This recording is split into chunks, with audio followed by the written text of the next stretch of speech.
제 나이 73, 김미자입니다. 제 인생을 한마디로 줄이면 아마 시장이 아닐까 싶어요. 동트기 전 새벽에 일어나 좌판을 깔고 해가 뉘엿뉘엿 저물 때까지 목청껏 채소를 팔았습니다. 수십 년을 그렇게 살았어요. 시장 바닥에는 온갖 군상의 인간들이 다 모입니다. 푼돈 깎으려는 사람, 슬쩍 물건 더 얹어가려는 사람, 인심 좋은 척하며 외상 달라는 사람. 그 틈바구니에서 살아남으려면 사람 얼굴만 봐도 그 속을 대강은 꿰뚫어 볼 줄 알아야 했지요. 그렇게 억척스럽게 살아온 덕에 반반한 빌라 한 채를 장만했고 제 유일한 자랑이자 희망인 아들 명수를 번듯하게 키워냈습니다. 명수는 그런 저를 닮지 않아 순하고 물렀지만 LA 갈비보다 제가 끓인 된장찌개를 더 좋아하는 속 깊은 놈으로 자라주었으니 그걸로 충분히 만족했습니다. 그런 아들이 드디어 장가를 간다며 한 여자를 데리고 왔을 때 제 인생의 마지막 숙제까지 다 끝내는 기분이었습니다. 며느리가 될 정수아라는 아이는 어쩜 그리 훤하고 예쁜지 꼭 텔레비전 드라마에서 튀어나온 주인공 같더군요. 첫인상은 완벽 그 자체였어요. 제 앞에서 두 손을 공손히 모으고 어찌나 예의 바르게 행동하는지. 제가 내놓은 싸구려 믹스커피를 마시면서도 어머니, 어쩜 커피를 이렇게 맛있게 타세요? 제가 마셔본 커피 중에 제일 맛있어요 라며 호들갑을 떨었습니다. 시장에서 잔뼈가 굵은 제 눈에 그 모습이 조금 과장되어 보였지만 아들놈이 좋아서 해벌쭉하는 얼굴을 보니 차마 나쁜 생각은 할 수 없었지요. 그래, 요즘 애들은 표현이 좀 풍부할 뿐이겠지. 스스로를 다독였습니다. 결혼식 날 수아는 정말 눈이 부시게 아름다웠습니다. 순백의 드레스를 입은 모습이 꼭 천사 같았어요. 제 손을 꼭 잡고는 어머니, 이제 제가 어머니 딸할게요. 명수 씨랑 행복하게 잘 살면서 효도할게요라고 속삭이는데 그 말 한마디에 제 마음속에 있던 아주 작은 의심의 싹마저 녹아내리는 것 같았습니다. 그래, 이제 나도 딸이 생기는구나. 남들처럼 고부 갈등이니 뭐니 하는 골치 아픈 일은 없겠구나. 진심으로 그렇게 믿었어요. 결혼 사진을 찍을 때도 수아는 제 팔짱을 꼭 끼고는 세상에서 가장 행복한 미소를 지어 보였습니다. 사진사는 어머님, 따님이랑 정말 보기 좋으시네요 라고 했고 저는 그 말에 딸보다 더 이쁜 며느리예요 라며 한박 웃음을 지었죠. 그 사진 속에서 우리는 정말 완벽한 가족처럼 보였습니다. 나중에야 알게 되었지만 완벽해 보이는 것들은 대개 아주 작은 균열을 숨기고 있더군요. 신혼여행을 다녀온 아들 내외가 저희 집에 저녁을 먹으러 온 날이었습니다. 바로 그날부터였어요. 무언가 아주 미세하고 그래서 더 불쾌한 균열이 생기기 시작한 것은 저는 오랜만에 솜씨를 한껏 발휘했습니다. 명수가 어릴 때부터 제일 좋아하던 갈치조림을 필두로 잡채, 소고기 묵국까지 상다리가 휘어지게 차려냈어요. 수아는 상을 보더니 눈을 동그랗게 뜨고 박수까지 치며 감탄하더군요. 우와, 어머니, 이걸 정말 혼자 다 하셨어요? 대단하세요. 요즘 세상에 누가 이렇게 음식을 다 해요. 옛날 분들은 손맛이 좋으시다더니 정말인가 봐요. 분명 칭찬인데 끝맛이 씁쓸했습니다. 옛날 분들이라는 말에 제가 무슨 박물관 유물이라도 된 기분이 들었기 때문이었죠. 하지만 명수가 그치? 우리 엄마 음식이 최고야. 라며 좋아하니 저는 애써 입꼬리를 올려 웃어 보였습니다. 식사를 하면서도 수아의 말은 계속해서 제 신경을 긁어댔습니다. 제가 직접 담근 열무김치를 맛있게 먹기에 입에 맞니? 더 가져다 줄까? 하고 물었더니 수아는 환하게 웃으며 이렇게 답했어요. 네, 어머니. 너무 맛있어요. 저희 엄마는 김치 같은 건 다 백화점에서 사다 먹거든요. 손에 물 묻히는 거 싫어하셔서요. 확실히 그렇게 사 먹는 거랑은 차원이 다르네요. 정성이 느껴져요. 이 말도 그냥 들으면 칭찬 같지요. 하지만 그 속에 숨은 뜻은 명확했습니다. 우리 엄마는 우아하게 백화점에서 장을 보지만 어머님은 힘들게 직접 김치나 담그는 사람이네요. 교묘하게 자신들의 삶은 격상시키고 제 삶은 깎아내리는 화법이었어요. 명수는 그저 아내가 제 음식을 잘 먹는 게 좋은지 수아야 많이 먹어.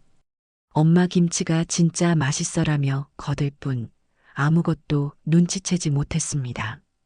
그날은 그냥 제가 너무 예민한가 보다, 피곤해서 그런가 보다 하고 억지로 넘겼습니다. 하지만 그런 일은 마치 약속이라도 한 듯 계속 반복됐어요.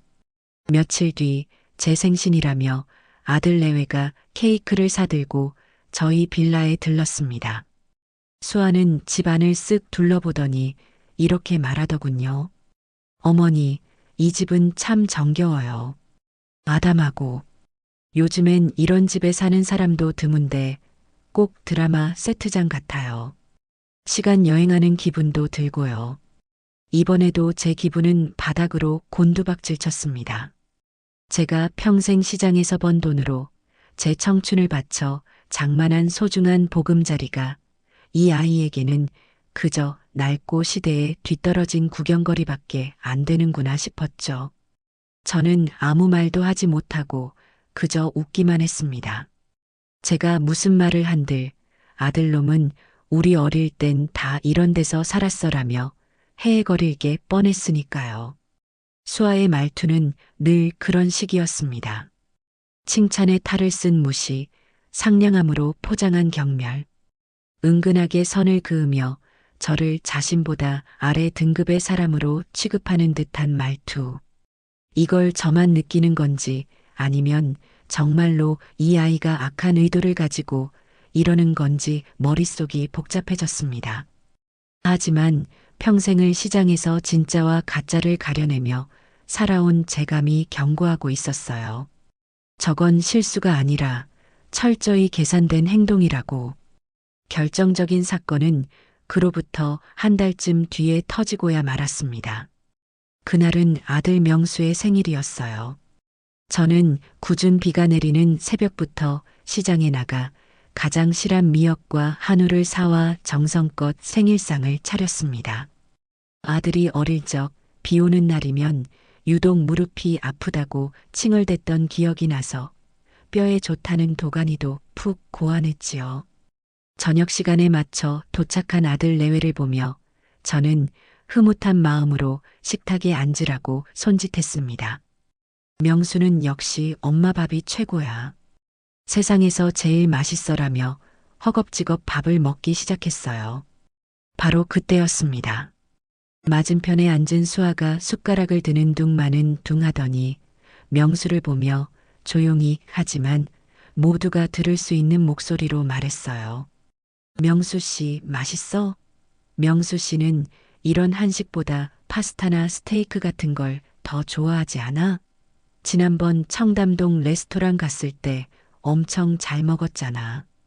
입맛도 좀 세련되게 바꿀 필요가 있어. 그 순간 제 머릿속에서 무언가 툭 하고 끊어지는 소리가 들렸습니다. 이건 그냥 넘어갈 수 있는 문제가 아니었어요. 아들의 생일상, 시어머니가 아들을 위해 밤새 정성껏 차린 밥상 앞에서 할 소리는 아니었죠. 제 정성을 그리고 아들의 취향과 추억까지 멋대로 재단하고 촌스럽다고 무시하는 저 오만한 태도를 더는 참아줄 수가 없었습니다. 저는 들고 있던 숟가락을 탁 소리가 나게 식탁에 내려놓았습니다. 갑작스러운 정적에 명수도 밥을 먹다 말고 놀라서 저를 쳐다봤어요. 저는 웃음기 하나 없는 얼굴로 수아를 똑바로 응시하며 말했습니다. 예, 수아야. 네, 어머니.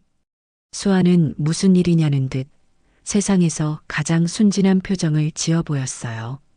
그 뻔뻔한 얼굴을 보니 속에서 천불이 났지만 목소리는 최대한 낮고 차분하게 유지하려 애썼습니다. 말 속에 가시가 박혀 있구나.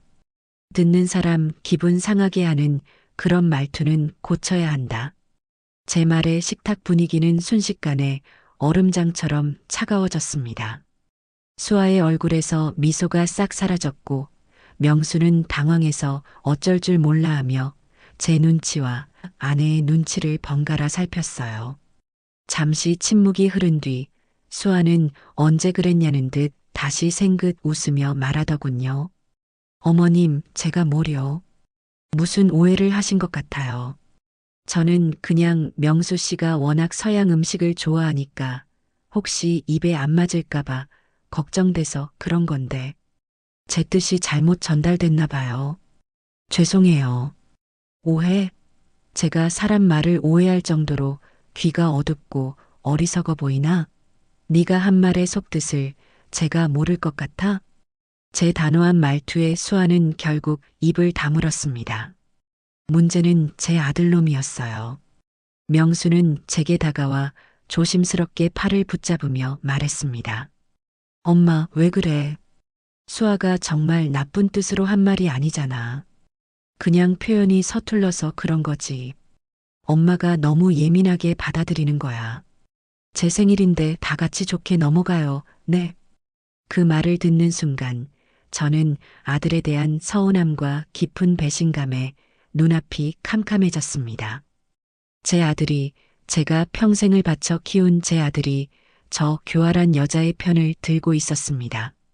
수아는 명수의 등 뒤에 숨어 저만 볼 수 있는 각도에서 희미한 승리의 미소를 짓고 있었고요. 그 모습을 보는 순간 저는 모든 것을 깨달았습니다.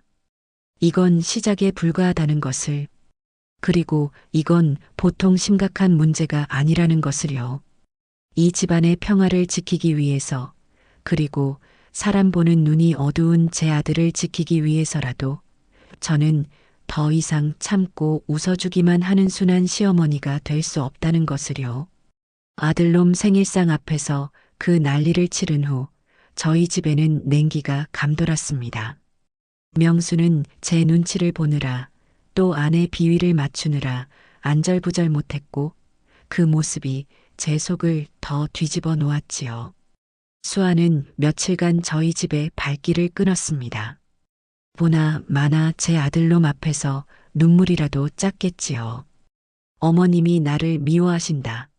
내가 뭘 그렇게 잘못했느냐 하면서요. 제가 그 아이의 속을 모를 줄 알고 저는 그저 묵묵히 제 할 일을 했습니다. 새벽같이 일어나 시장에 나가고 해질녘까지 손님들과 실랑이하며 채소를 팔았어요.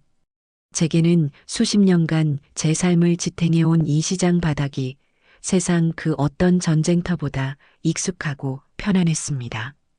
그러던 어느 주말 오후였어요. 명수에게서 전화가 왔더군요. 엄마, 이번 주말에 수아랑 같이 점심 먹어요.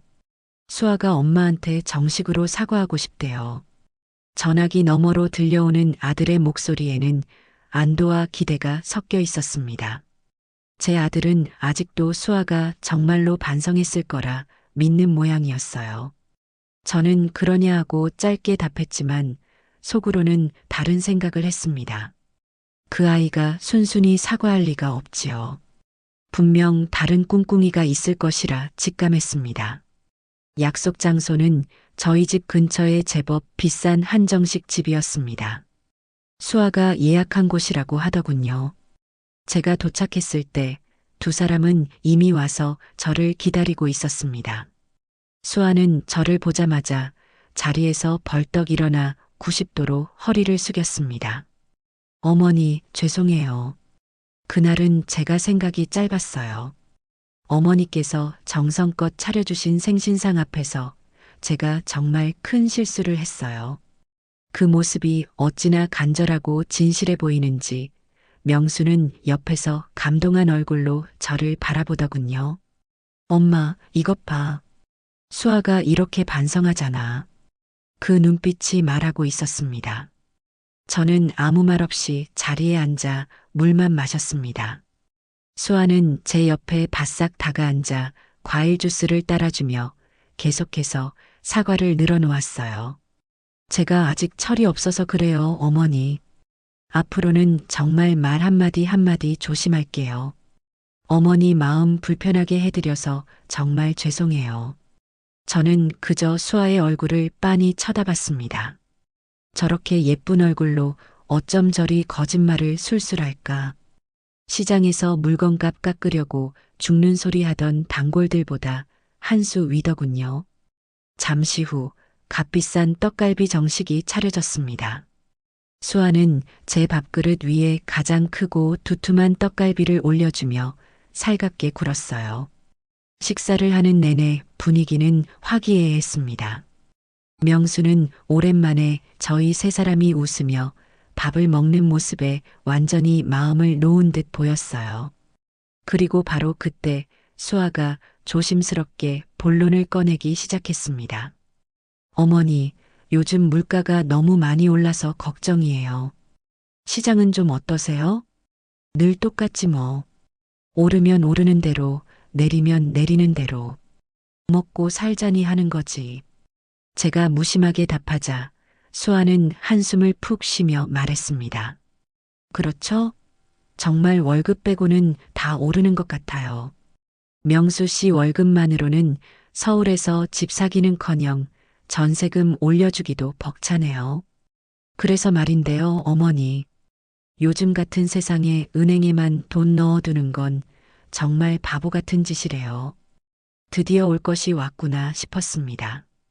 저는 밥을 먹는 둥 마는 둥 하며 수아의 다음 말을 기다렸어요. 제 친구 중에 경제적으로 아주 밝은 애가 있는데요. 이번에 정말 확실한 투자 정보를 알아왔더라고요. 비공개로 소수 정예 회원들한테만 알려주는 고급 정보인데 수익률이 어마어마하대요. 1년만 묻어두면 원금의 3배는 기본이라던데요. 저는 속으로 코웃음을 쳤습니다. 시장 바닥에서 그런 사탕발림에 속아 푼돈이라도 떼어본 장사치가 어디 한둘인 줄 아나. 하지만 겉으로는 어수룩한 늙은이처럼 눈을 동그랗게 뜨고 물었습니다. 원금의 3배? 세상에 그런 장사가 어디 있단 말이냐? 있다니까요, 어머니. 이건 아무나 하는 게 아니라 정말 정보가 빠른 사람들만 하는 재테크예요. 제 친구는 그걸로 작년에 빚만 있던 집에서 강남에 아파트를 사서 이사 갔어요. 제가 어머니를 생각해서 특별히 말씀드리는 거예요. 어머니도 평생 시장에서 고생만 하셨잖아요. 이제는 좀 편하게 사셔야죠. 모아두신 돈 조금만 투자하시면 이제 시장 일 안 하시고 편안하게 노후를 즐기실 수 있다니까요. 수아는 마치 저를 위하는 효녀 며느리라도 된 것처럼 열변을 토했습니다. 옆에서 듣고 있던 명수는 어느새 눈을 반짝이며 수아의 말에 완전히 빠져든 모습이었어요. 정말이야, 수아야? 그렇게 좋은 게 있어? 그럼요, 명수 씨. 내가 당신이랑 어머님 아니면 이런 얘기를 왜 하겠어요. 정말 확실한 정보라니까요. 회사 이름이 실버골드 인베스트먼트인데 아는 사람만 아는 아주 유망한 곳이에요. 저는 숟가락을 내려놓고 수아를 똑바로 쳐다봤습니다. 그리고 차분하게 물었지요. 그래서 내가 얼마를 투자하면 되는데? 제 말에 수아의 눈이 순간적으로 번뜩이는 것을 저는 놓치지 않았습니다. 그 아이는 흥분을 감추지 못하고 목소리를 살짝 높여 말했어요.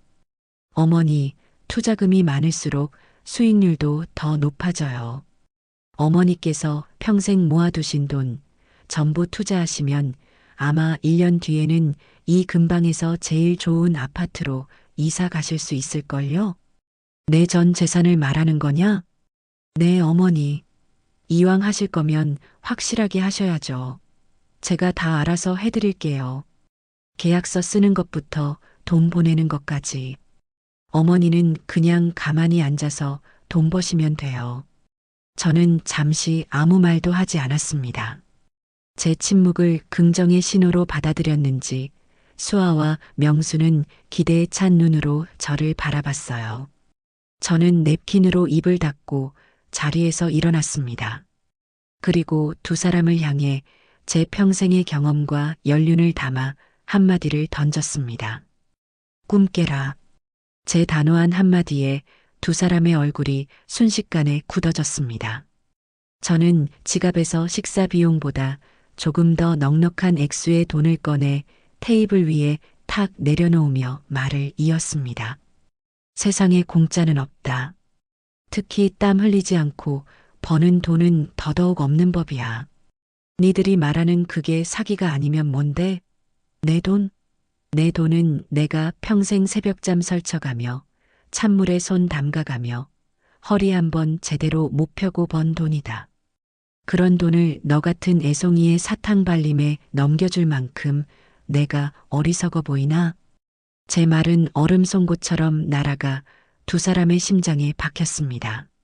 수아는 당황한 기색이 역력했고 명수는 어쩔 줄 몰라 하며 제 눈치를 살폈어요. 저는 그런 두 사람을 차갑게 쏘아보고는 식당을 나와버렸습니다. 뒤도 돌아보지 않았어요. 이것은 단순한 경고가 아니었습니다. 제 아들을 위험한 길로 끌어들이려는 며느리에 대한 명백한 선전포고였으니까요. 그날 이후 수아는 가면을 완전히 벗어 던졌습니다. 제게 전화를 걸어 퍼붓기 시작하더군요. 더 이상 상냥한 며느리는 없었습니다. 어머니, 어떻게 저한테 그런 식으로 말씀하실 수 있어요? 제가 어머니를 얼마나 생각해서 드린 말씀인데. 시끄럽다. 두 번 다시 그따위 소리 하려거든 전화하지 마라. 어머니는 평생 그렇게 시장 바닥에서 푼돈만 만지시니 돈 무서운 줄 모르시는 거예요. 그러니 발전이 없는 거라고요. 명수 씨가 왜 저렇게 답답하고 꽉 막혔는지 이제 알겠네. 다 어머니 때문이었어. 수아는 전화기 너머에서 악을 썼습니다. 저는 그저 가소로웠어요. 제 미천이 드러나니 이성을 잃고 발악하는 모습이 꼭 궁지에 몰린 쥐 같았지요. 저는 아무 대꾸 없이 전화를 끊어버렸습니다. 하지만 수아의 공격은 거기서 그치지 않았어요. 제 아들놈을 들들 볶기 시작한 겁니다. 매일 밤 명수에게 전화를 걸어 울고불고 난리를 치고 저 때문에 우리 가족의 미래가 어둡다며 가스라이팅을 했겠지요. 명수는 며칠이 멀다 하고 제게 찾아와 수아 좀 용서해 주면 안 되겠냐고 수아가 절대 나쁜 뜻으로 그런 게 아니라고 저를 설득하려 했습니다. 저는 그런 아들을 볼 때마다 속이 상해 견딜 수가 없었어요. 결국 터질 날이 오고야 말았습니다. 며칠간 가게 일로 바빠 아들 내외에게 신경을 쓰지 못하고 있던 어느 날 저녁이었어요. 명수에게서 다급한 목소리로 전화가 왔습니다. 수아가 갑자기 쓰러졌다는 것이었어요. 저는 가슴이 철렁 내려앉아 불이 나게 택시를 잡아타고 아들네 집으로 향했습니다. 현관문을 열고 들어서자 명수는 울상이 되어 저를 맞았고 수아는 소파에 이불을 덮고 누워 끙끙 앓는 소리를 내고 있었습니다. 엄마 어떻게 해? 수아가 엄마 때문에 스트레스를 너무 받아서 몸져 누웠어. 병원에 가자고 해도 싫다고 하고. 저는 말없이 소파로 다가가 수아의 이마에 손을 얹었습니다. 열은 없었어요. 꾀병이라는 것을 단박에 알아차렸지요. 저는 이불을 확 걷어내며 말했습니다. 일어나라. 제 섯을 퍼런 목소리에 수아는 움찔하며 눈을 떴습니다. 명수는 제 행동에 놀라 엄마 왜 이래? 라며 저를 말렸어요. 저는 아들을 옆으로 밀치고 누워있는 수아를 똑바로 내려다보며 말했습니다. 네가 짜는 연극 언제까지 할 거냐? 그따위 수작으로 내 아들 속여먹을 생각 마라. 그러자 수아가 벌떡 몸을 일으켜 앉으며 제게 소리쳤습니다. 연극이라니요. 제가 지금 어머니 때문에 얼마나 고통받고 있는지 아세요? 어머니만 아니었으면 어머니 고집만 아니었으면 우리도 지금쯤 부자로 살 수 있었단 말이에요. 아직도 그놈의 헛소리를 짓거리는구나. 내가 너 그 버르장머리 없는 말투 마지막으로 경고한다고 했을 텐데. 제 차가운 경고에 수아는 순간적으로 이성을 완전히 잃고 말았습니다. 그 아이는 눈이 뒤집혀 당신이 뭔데 나한테 이래라 저래라야 라고 소리치며 독이 오른 살쾡이처럼 제게 달려들었습니다. 그리고는 제 머리채를 움켜쥐려고 두 손을 뻗었지요. 명수가 수아야 안 돼 라고 소리치는 것과 거의 동시였습니다. 하지만 수아의 손이 제 머리카락에 닿기 전 저는 반사적으로 몸을 움직였습니다. 수십 년 전 시장에서 술 취한 남봉꾼들이 좌판을 엎으며 행패를 부릴 때 그들을 제압하기 위해 어깨너머로 배웠던 기술이었어요. 저는 수아의 손목을 정확하게 잡아채고 제 몸에 무게를 실어 가볍게 비틀었습니다. 아! 하는 비명과 함께 수아의 몸은 힘없이 바닥으로 고꾸라졌어요. 저는 수아의 팔을 등 뒤로 꺾어 꼼짝 못하게 제압한 채 그 아이의 귓가에 나지막이 속삭였습니다. 사람 잘못 봤다, 애송아. 내가 시장 바닥에서 어떤 사람들을 상대하며 살아왔는지 너는 상상도 못할 것이다. 수아는 고통과 충격 그리고 경악이 뒤섞인 눈으로 저를 올려다봤습니다. 명수는 그 자리에 얼어붙어 아무 말도 하지 못하고 있었고요. 집안에는 수아의 거친 숨소리와 제 차가운 목소리만이 울려 퍼졌습니다. 평화로웠던 저희 가족의 관계는 바로 그날 밤 완전히 박살이 나고 말았습니다. 그날 밤 아들네 집에서 벌어진 소동은 제게 하나의 확신을 주었습니다. 이것은 더 이상 단순한 고부 갈등이나 성격 차이의 문제가 아니라는 것을요. 며느리 정수아는 돈 문제 때문에 이성을 잃었고 그 절박함이 제 아들까지 위험에 빠뜨리고 있었습니다. 제압당한 채 바닥에 쓰러져 있던 수아는 고통에 찬 신음을 흘리면서도 눈으로는 저를 죽일 듯이 노려봤어요. 그 눈빛에서 저는 단순한 분노가 아닌 무언가에 쫓기는 사람의 절박함과 공포를 읽었습니다. 제 아들 명수는 이 충격적인 상황 앞에서 어쩔 줄 몰라 하며 그저 엄마 제발 그만해. 수아가 아파하잖아라는 말만 앵무새처럼 반복할 뿐이었지요. 저는 꺾고 있던 수아의 팔에서 힘을 풀고 자리에서 일어났습니다. 수아는 손목을 부여잡고 소리 없이 눈물을 뚝뚝 흘리며 자신이 피해자인 척 연기하기 시작했어요. 어설프기 짝이 없는 연극이었지만 안타깝게도 제 아들에게는 그게 먹혀드는 모양이었습니다. 명수는 곧장 수아에게 달려가 그녀를 부축해 일으키며 저를 원망스러운 눈으로 쳐다봤습니다. 엄마, 어떻게 수아한테 이럴 수가 있어? 아무리 그래도 그렇지. 이건 너무 심하잖아. 심해? 그럼 네 마누라가 내 머리채를 잡으려고 달려든 건 안심하고? 명수야, 너는 아직도 상황 파악이 안 되니? 저 아이는 지금 정상이 아니야. 엄마가 자꾸 수아를 몰아붙이니까 그런 거잖아. 수아는 우리 가족 잘 되자고 그런 건데 엄마가 너무했어. 아들의 멍청한 대답에 저는 더 이상 말을 섞을 가치조차 느끼지 못했습니다. 이 집안의 진짜 문제는 교활한 며느리가 아니라 사랑에 눈이 멀어 진실을 보지 못하는 제 어리석은 아들놈이라는 것을 깨달았지요. 저는 아무 말 없이 현관문을 열고 집을 나섰습니다. 등 뒤로 수아의 흐느낌과 저를 붙잡는 명수의 목소리가 들려왔지만 뒤돌아보지 않았어요. 이제부터는 저 혼자만의 싸움이었습니다. 그리고 저는 이 싸움에서 절대로 질 생각이 없었습니다. 집으로 돌아온 저는 밤새 한숨도 자지 못했습니다. 분노와 서운함 때문이 아니었어요. 앞으로 이 문제를 어떻게 해결해야 할지 머릿속으로 수많은 계획을 세우고 지우기를 반복했습니다. 수아가 왜 저렇게 돈에 집착하며 이성을 잃었는지, 그 실버골드 인베스트먼트라는 회사의 정체는 무엇인지, 그 근본적인 원인을 파헤쳐야만 했습니다. 경찰에 신고하는 것은 가장 마지막 수단이었어요. 어찌되었든 제 며느리이고 제 아들이 사랑하는 여자였습니다. 일이 커져서 세상에 알려지면 가장 큰 상처를 입는 것은 결국 제 아들일 테니까요. 다음 날 새벽 저는 평소보다 더 일찍 시장으로 향했습니다. 해가 뜨기도 전에 어둑한 시장은 고요했지만 제 머릿속은 그 어느 때보다 시끄럽고 명료했어요. 저는 좌판을 펴자마자 수십 년간 제 곁을 지켜준 시장 동생들에게 전화를 돌리기 시작했습니다. 제게는 경찰이나 탐정보다 더 확실한 정보망이 있었으니까요.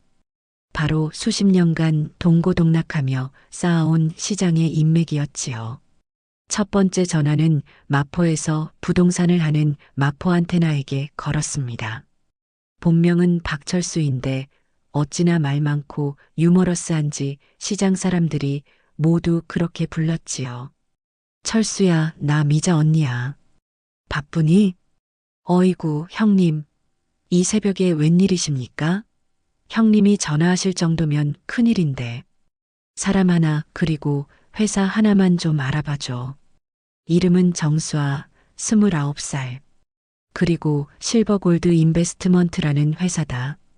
네 능력이라면 등기부등본 떼보는 것부터 시작해서 사업자 등록 정보까지는 금방 알아볼 수 있잖니? 철수는 군소리 없이 알겠습니다, 형님. 바로 알아보고 연락드리겠습니다라고 대답했습니다. 저는 그 아이의 능력을 믿었어요. 두 번째 전화는 저희 가게 단골 손님이자 시중은행 지점장의 아내인 청담동 사모님에게 걸었습니다. 그녀는 시장에 신선한 채소를 사러 일부러 먼 곳에서 오는 사람이었고 저와는 속 깊은 이야기를 나눌 정도도 친한 사이였어요. 사모님, 저 미자예요. 이른 아침부터 죄송해요. 어머, 미자 씨, 괜찮아요. 무슨 일 있어요? 목소리가 안 좋네.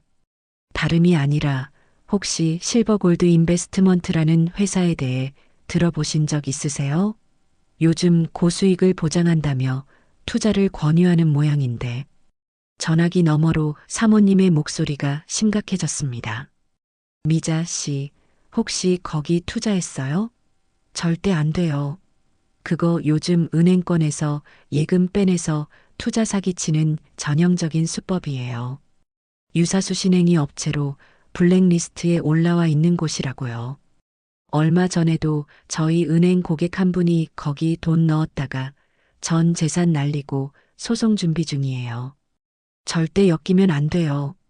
사모님의 말을 듣는 순간 제 심장이 쿵 내려앉았습니다. 올 것이 왔구나. 제 예상이 틀리지 않았던 겁니다.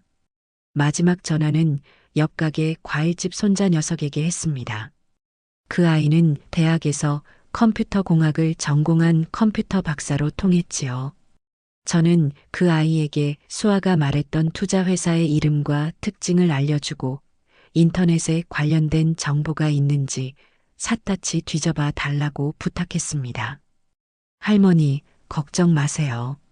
제가 구글링부터 시작해서 다크웹까지 다 뒤져서 그놈들 정체를 알아내 드릴게요.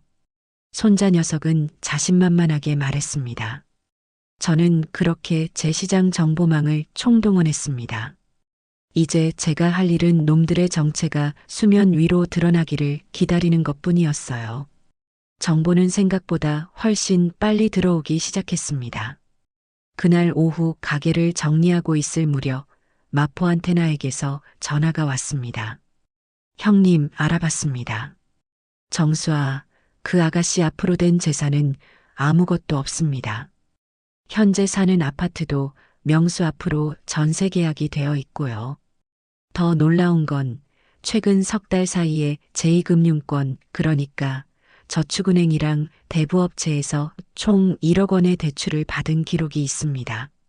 신용등급도 거의 바닥 수준이에요. 1억 원. 생각보다 훨씬 큰 금액이었습니다.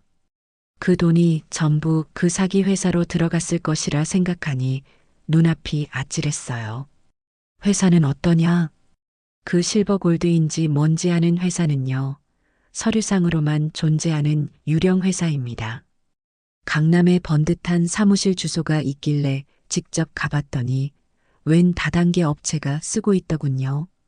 한마디로 완벽한 사기꾼 놈들입니다, 형님. 철수의 말을 듣고 전화를 끊자마자 이번에는 컴퓨터 박사 손주 녀석에게서 문자가 왔습니다. 그놈들이 만든 허술한 홈페이지 주소와 인터넷 사기 피해자들이 모여있는 온라인 카페 주소였습니다. 카페에 들어가 보니 저와 비슷한 수법으로 돈을 잃은 사람들의 절규와 분노가 가득했습니다. 수백만 원부터 수억 원까지 피해 금액도 다양했어요. 그들은 모두 원금 보장, 고수익이라는 달콤한 말에 속아 넘어간 사람들이었습니다. 결정타는 청담동 사모님의 전화였습니다.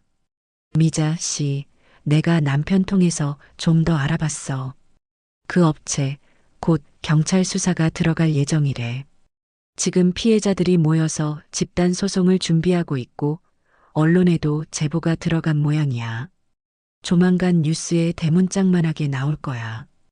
혹시라도 미자 씨 주변에 투자한 사람 있으면 당장 돈 빼라고 해. 물론 돈을 돌려받을 가능성은 거의 없겠지만 모든 조각이 맞춰졌습니다.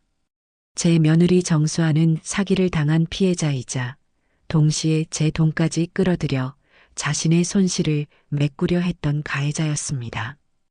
1억이라는 빚더미에 올라앉았으니 제정신이 아니었을 테지요. 며느리에 대한 분노보다 어리석은 아이에 대한 연민이 먼저 들었습니다. 그리고 그 아이의 꿰매에 넘어가 저를 원망하고 있을 제 아들을 생각하니 가슴이 미어졌습니다. 저는 모든 증거를 차곡차곡 모았습니다.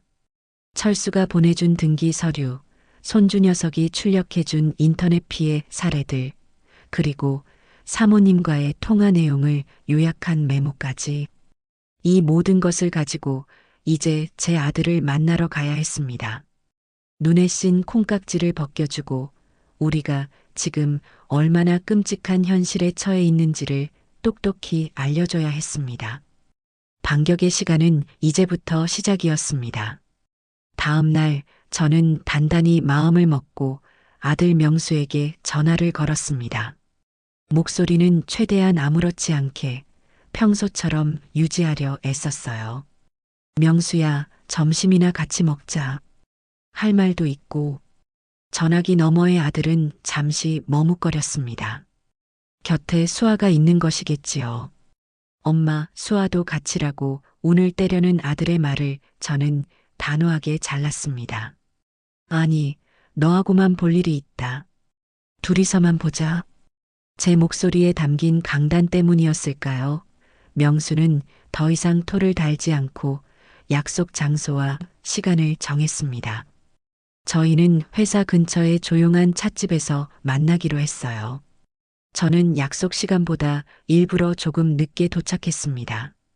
창가 자리에 앉아 초조하게 저를 기다리는 아들의 모습을 보니 만감이 교차하더군요. 저렇게 속이 빤히 들여다보이는 순한 녀석을 제가 왜 좀 더 강하게 키우지 못했을까 하는 자책감이 들었습니다. 자리에 앉자마자 명수는 제 눈치를 살피며 물었습니다. 엄마, 무슨 할 말이 있어서 수아한테는 비밀로 하고 나왔어. 저는 가방에서 그동안 모아온 서류 뭉치를 꺼내 아들 앞 테이블에 펼쳐 놓았습니다. 부동산 중개인인 철수가 떼어준 서류들, 컴퓨터 박사 손주 녀석이 출력해준 인터넷 피해자들의 절규, 가리고 청담동 사모님을 통해 알게 된 금융권의 정보까지. 명수는 영문을 모르겠다는 표정으로 서류들을 뒤적였습니다. 엄마, 이게 다 뭐야? 네 마누라, 정수아의 실체다. 똑똑히 봐라. 저는 차분하게 그리고 논리적으로 설명하기 시작했습니다. 수아가 제2금융권과 대부업체에서 1억 원의 빚을 졌다는 사실. 그 돈을 실버골드 인베스트먼트라는 유령 회사에 투자했다는 사실. 그리고 그 회사가 전형적인 금융 사기 조직이며 곧 경찰 수사가 시작될 것이라는 사실까지. 저는 제가 아는 모든 것을 아들에게 털어놓았습니다. 제 이야기가 진행될수록 명수의 얼굴은 하얗게 질려갔습니다. 믿을 수 없다는 듯 고개를 절레절레 저으면서도 서류에 적힌 명백한 증거들에서 눈을 떼지 못했지요. 모든 설명을 마친 후 저는 아들을 똑바로 쳐다보며 말했습니다. 명수야, 엄마는 지금 네 마누라를 흉보자고 이러는 게 아니야. 우리가 지금 얼마나 위험한 상황에 처했는지 알려주려는 거다. 저 아이는 지금 벼랑 끝에 서 있어. 그리고 너까지 그 낭떠러지로 끌고 들어가려 하고 있단 말이다. 저는 아들이 이 충격적인 진실 앞에서 이성을 되찾기를 바랐습니다. 저와 함께 이 문제를 해결해 나갈 것이라 믿었어요. 하지만 사랑이라는 것은 때로 사람의 눈과 귀를 완벽하게 멀게 만드는 모양입니다. 한참 동안 충격에 빠져 있던 명수가 고개를 들었을 때 그의 눈에는 슬픔이나 분노가 아닌 저에 대한 깊은 불신과 원망이 담겨 있었습니다. 이런다고 내가 엄마 말을 믿을 것 같아요? 아들의 입에서 나온 첫마디는 제 기대를 산산조각 냈습니다. 이건 다 엄마가 수아를 미워해서 꾸며낸 거잖아요. 우리 사이 갈라놓으려고 이런 것까지 준비한 거냐고. 명수야, 엄마는 처음부터 수아를 싫어했어. 그래서 어떻게든 흠집을 잡으려고 했던 거잖아. 수아가 얼마나 착하고 여린 사람인데 어떻게 이런 말도 안 되는 누명을 씌울 수가 있어. 엄마한테 정말 실망이야. 아들은 자리에서 벌떡 일어나 찻집을 나가버렸습니다. 저는 테이블 위에 흩어진 서류들을 보며 망연자실할 수밖에 없었어요. 벽에 대고 이야기하는 기분이었습니다. 제가 내민 진실의 증거들은 아들에게 그저 아내를 미워하는 시어머니의 모함으로밖에 보이지 않았던 겁니다. 저는 그 자리에 한참을 앉아 식어버린 차만 바라봤습니다. 가슴 한구석이 시리게 아파왔어요. 그날 이후 명수는 제 전화를 받지 않았습니다. 제가 보낸 문자에도 답이 없었고요. 저는 직감했습니다. 아들이 집에 돌아가 제가 했던 모든 이야기를 수아에게 털어놓았을 것이라는 것을. 그리고 수아는 그 상황을 역으로 이용해 제 아들을 더욱더 자기 편으로 만들었을 것이라는 것을요. 아마 눈물이라도 흘리며 어머님이 나를 이렇게까지 미워하시다니. 나는 그냥 다 같이 잘 살고 싶었을 뿐인데. 명수 씨, 나 이제 어떻게 살아라며 동정심에 호소했겠지요. 제 예상은 틀리지 않았습니다. 며칠 뒤 부동산을 하는 철수에게서 다급한 전화가 걸려왔습니다. 형님, 큰일 났습니다. 명수가 자기 이름으로 된 아파트 전세 계약서 들고 와서 담보대출 받을 수 있는지 알아보고 갔습니다. 무슨 일이냐고 물어봐도 아무 말도 안 하고 얼굴만 시뻘개져서 돌아갔어요.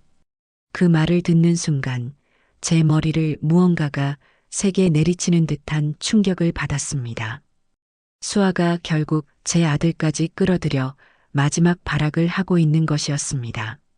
아마 명수에게는 이렇게 말했겠지요. 어머님이 우리를 안 도와주시니 이제 우리가 살 길은 이것밖에 없어. 이 돈만 투자하면 우리가 잃었던 돈을 전부 만회하고도 남아. 그럼 우리도 어머니한테 당당해질 수 있어. 제 아들놈은 그 말에 또 속아 넘어간 것이 틀림없었습니다. 저는 더 이상 시간을 지체할 수 없다고 판단했습니다. 명수가 대출을 받아 그 돈을 사기꾼들에게 넘겨주기 전에 모든 것을 끝내야만 했습니다. 저에게는 마지막 비장의 무기가 필요했어요. 수아의 입으로 직접 모든 사실을 실토하게 만드는 것. 저는 곧바로 시장으로 달려가 평소 알고 지내던 전파상에 들러 아주 작고 성능 좋은 녹음기 하나를 샀습니다. 그리고는 곧장 아들네 집으로 향했어요. 초인종을 누르자 문을 열고 나온 것은 수아였습니다. 저를 보자마디 그 아이의 얼굴에는 경계심과 적대감이 가득했어요. 어머니, 여긴 어쩐 일이세요? 명수 씨 없어요. 안다. 너 보러 왔다. 들어가서 얘기 좀 하자. 저는 수아를 밀치고 집 안으로 들어섰습니다. 거실로 들어서는 짧은 순간 저는 주머니 속에서 녹음기의 녹음 버튼을 눌렀습니다. 수아는 불안한 기색을 감추지 못하고 제 맞은편 소파에 앉았어요. 저는 최대한 지치고 패배한 사람처럼 보이도록 깊은 한숨을 내쉬며 입을 열었습니다. 그래, 네 말이 다 맞다고 치자. 내가 늙어서 세상 물정 모르고 괜한 고집을 부렸나 보다. 제 갑작스러운 태도, 변화에 수아는 의심의 눈초리를 거두지 않았습니다. 저는 계속해서 연기를 이어갔어요. 명수한테 얘기 다 들었다. 네가 말한 그 투자 정말로 그렇게 확실한 거냐? 그럼요. 제가 몇 번을 말씀드렸어요. 이건 아무나 할 수 있는 게 아니라고. 알겠다. 그럼 나도 투자하마. 내가 평생 모은 돈 전부 너한테 주마. 대신 조건이 있다. 그 돈으로 정말로 돈을 불려서 우리 명수 이름으로 된 번듯한 아파트 한 채부터 사다오. 할 수 있겠니? 제 제안에 수아의 눈이 탐욕으로 번들거리기 시작했습니다. 그 아이는 제가 드디어 자기 꾀에 넘어왔다고 확신하는 듯 보였어요. 경계심이 완전히 허물어진 수아의 입에서는 그동안 감춰왔던 본심이 폭포수처럼 쏟아져 나왔습니다. 진작 그러셨어야죠. 어머니가 처음부터 저를 믿고 도와주셨으면 일이 이렇게까지 꼬이지도 않았잖아요. 어머니 돈까지 있었으면 진작에 한몫 단단히 잡고 이 지긋지긋한 전셋집 뜨는 건데. 그럼 네가 그동안 나한테 투자하라고 했던 게 사실은 네가 이미 잃은 돈을 메꾸기 위해서였구나. 저는 결정적인 질문을 던졌습니다. 수아는 이미 이성을 잃고 흥분한 상태였기에 제 질문의 의도를 파악하지 못하고 모든 것을 실토하고 말았습니다. 그래요. 맞아요. 제가 뭘 그렇게 잘못했는데요?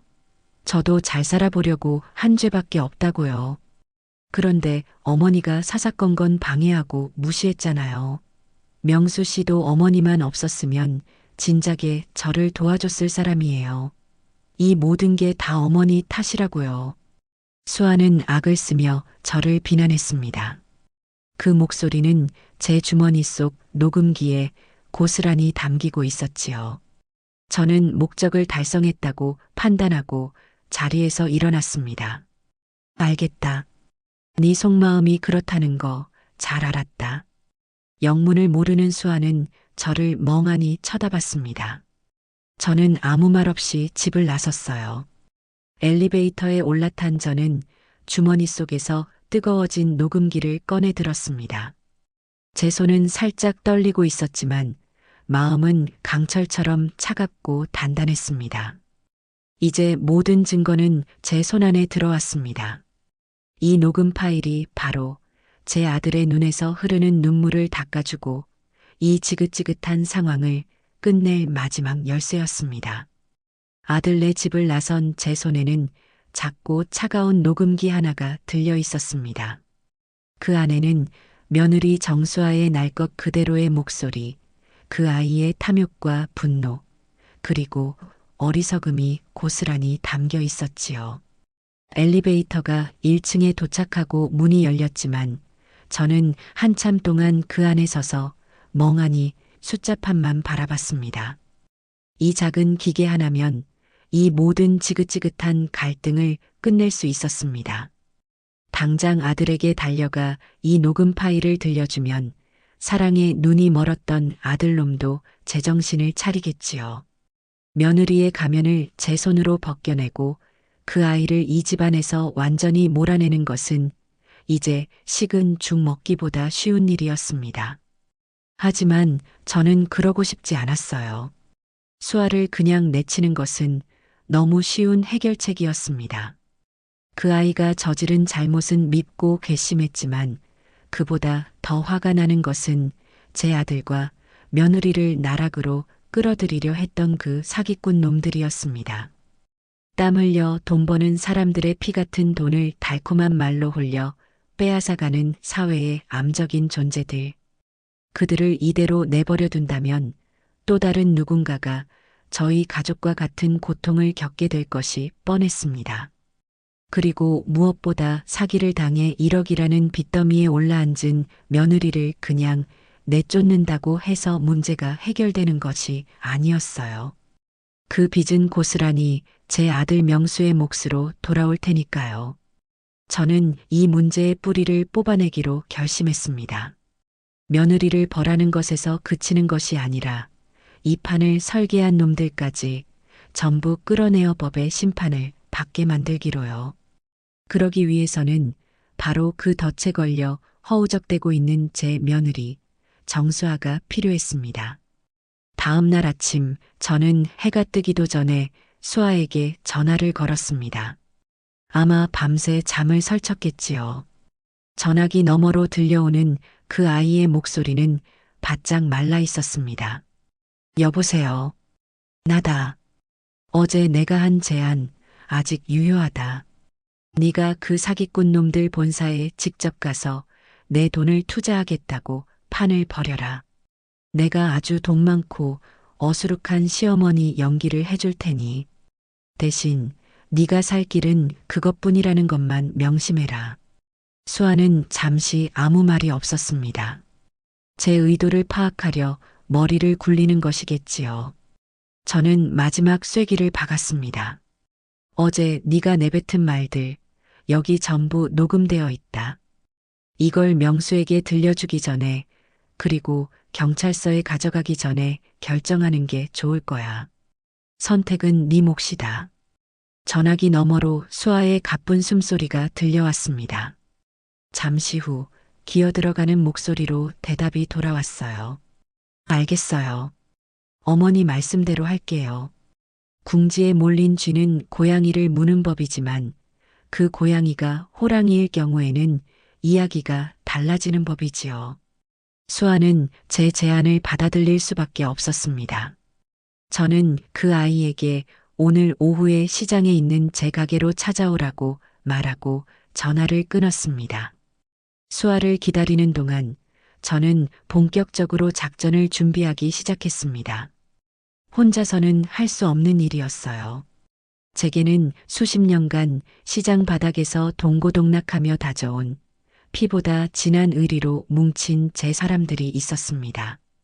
저는 그들을 시장 어벤져스라고 부릅니다. 첫 번째로 찾아간 곳은 시장 입구에서 가장 큰 정육점을 하는 천하장사 김 사장이었습니다. 그는 저보다 나이는 10살 아래였지만 10년 전 아내를 먼저 하늘로 보내고 혼자 아들을 키울 때 제가 친동생처럼 살뜰히 챙겨준 인연으로 저를 친누님 이상으로 따랐습니다. 키가 2미터에 가깝고 몸무게는 120kg이 넘는 거구였지만 마음만은 비단결처럼 고운 사람이었지요. 누님, 이 아침부터 어쩐 일이십니까? 돼지고기를 손질하던 김 사장은 저를 보자마자 칼을 내려놓고 달려왔습니다. 저는 자초지종을 설명했습니다. 제 며느리가 사기를 당했고 그 사기꾼들을 잡기 위해 덫을 놓으려 한다는 제 계획을요. 이야기를 듣는 내내 김 사장의 얼굴은 분노로 굳어졌습니다. 아니, 어떤 놈들이 감히 우리 누님 댁을 건드립니까? 걱정 마십시오, 누님. 제가 앞장서겠습니다. 그놈들 소굴에 쳐들어가는 날, 제가 문지기 역할은 확실하게 해내겠습니다. 제 앞에서 개미 한 마리 얼씬 못하게 막아설 테니 누님은 계획대로만 하십시오. 김 사장의 우직한 대답에 제 마음이 든든해졌습니다. 다음으로 찾아간 사람은 시장 안쪽에서 생선 가게를 하는 욕쟁이 할매 이모였습니다. 저와는 거의 40년 지기 친구로 입은 거칠어도 속정은 누구보다 깊은 사람이었죠. 미자야, 네가 웬일이냐? 얼굴이 반쪽이 됐네. 언니, 나 좀 도와줘. 큰일이 났어. 저는 이모의 가게 평상에 걸터 앉아 모든 이야기를 털어놓았습니다. 제 이야기를 다 들은 이모는 팔던 생선을 바닥에 내팽개치며 길길이 날뛰었습니다. 이런 싸가지 없는 놈들을 봤나? 사람 등쳐먹는 놈들은 아주 싹을 잘라버려야 돼. 걱정 마라, 동생아. 그날 내가 네 며느리 친구인 척 따라가서 바람잡이 역할을 기가 막히게 해줄 테니. 내가 또 그런 연기는 전문 아니냐. 내 입에서 이거 완전 대박이네. 소리 나오면 10년 묵은 사기꾼도 깜빡 속아 넘어갈걸. 이모의 화끈한 지원 약속에 저는 고개를 끄덕였습니다. 마지막으로 필요한 사람은 이 모든 상황을 법적으로 자문해주고 결정적인 순간에 경찰에 신고하는 역할을 해줄 사람이었습니다. 저는 조심스럽게 조카에게 전화를 걸었어요. 제 언니의 아들인 조카 녀석은 얼마 전에 사법고시에 합격해서 지금은 변호사 사무실에서 수습으로 일하고 있었습니다. 이모, 무슨 일이에요? 성민아, 바쁘니? 이모가 급하게 자문 구할 게 있어서. 저는 조카에게도 모든 상황을 설명했습니다. 법률가답게 조카는 제 이야기를 아주 침착하게 듣고는 몇 가지 중요한 점들을 짚어주었습니다. 이모, 이건 전형적인 유사수신행위 사기 사건이에요. 가장 중요한 건 그들이 이모의 돈을 받으려고 하는 결정적인 순간을 포착하는 거예요. 계약서에 사인을 유도하거나 돈을 넘겨받으려고 할 때 현장을 덮쳐야 현행범으로 체포할 수 있어요. 제가 그날 동행해서 법적인 증거가 될 만한 것들을 전부 기록하고 타이밍에 맞춰 경찰에 신고할게요. 걱정 마세요. 똑 부러지는 조카의 말에 제 계획은 마지막 퍼즐 조각을 맞춘 것처럼 완벽해졌습니다. 천하장사 김 사장, 욕쟁이 할매 이모, 그리고 변호사 조카까지. 저의 시장 어벤져스가 모두 모인 셈이었지요. 오후가 되자 약속대로 수아가 제 가게로 찾아왔습니다. 며칠 사이에 얼굴이 반쪽이 되어 있었고 눈은 퀭했어요. 저는 그 아이를 가게 뒤편의 작은 창고로 데리고 들어갔습니다. 그리고는 제가 세운 계획을 차근차근 설명하기 시작했습니다. 모레 오전에 그놈들 사무실로 찾아갈 거다.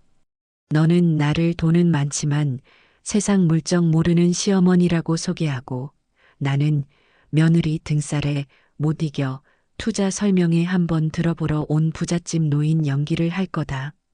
너는 옆에서 바람만 잡으면 돼. 내가 하는 말에 맞장구 치고 이 투자가 얼마나 대단한지 계속해서 나를 설득하는 척해라. 할 수 있겠니? 수아는 말없이 고개만 끄덕였습니다. 그 눈에는 더 이상 도끼나 반항심이 서려 있지 않았어요. 그저 모든 것을 체념한 사람의 공허함만이 남아있을 뿐이었죠. 그리고 가장 중요한 것. 그놈들이 계약서를 내밀고 내 돈을 받으려는 순간 내가 기침을 크게 2번 할 거다. 그게 신호다. 무슨 일이 있어도 놀라거나 당황해서는 안 돼. 알겠니? 수아는 여전히 고개만 끄덕였습니다. 저는 창고 구석에 놓아두었던 낡은 여행 가방을 꺼내 그 아이 앞에 내려놓았습니다. 이 안에 현금 5억이 들어있는 것처럼 보이게 만들 거다. 위에는 진짜 5만 원권 몇 장을 깔고 그 밑에는 신문지를 채워서 이 가방을 들고 가는 역할은 네가 해야 한다.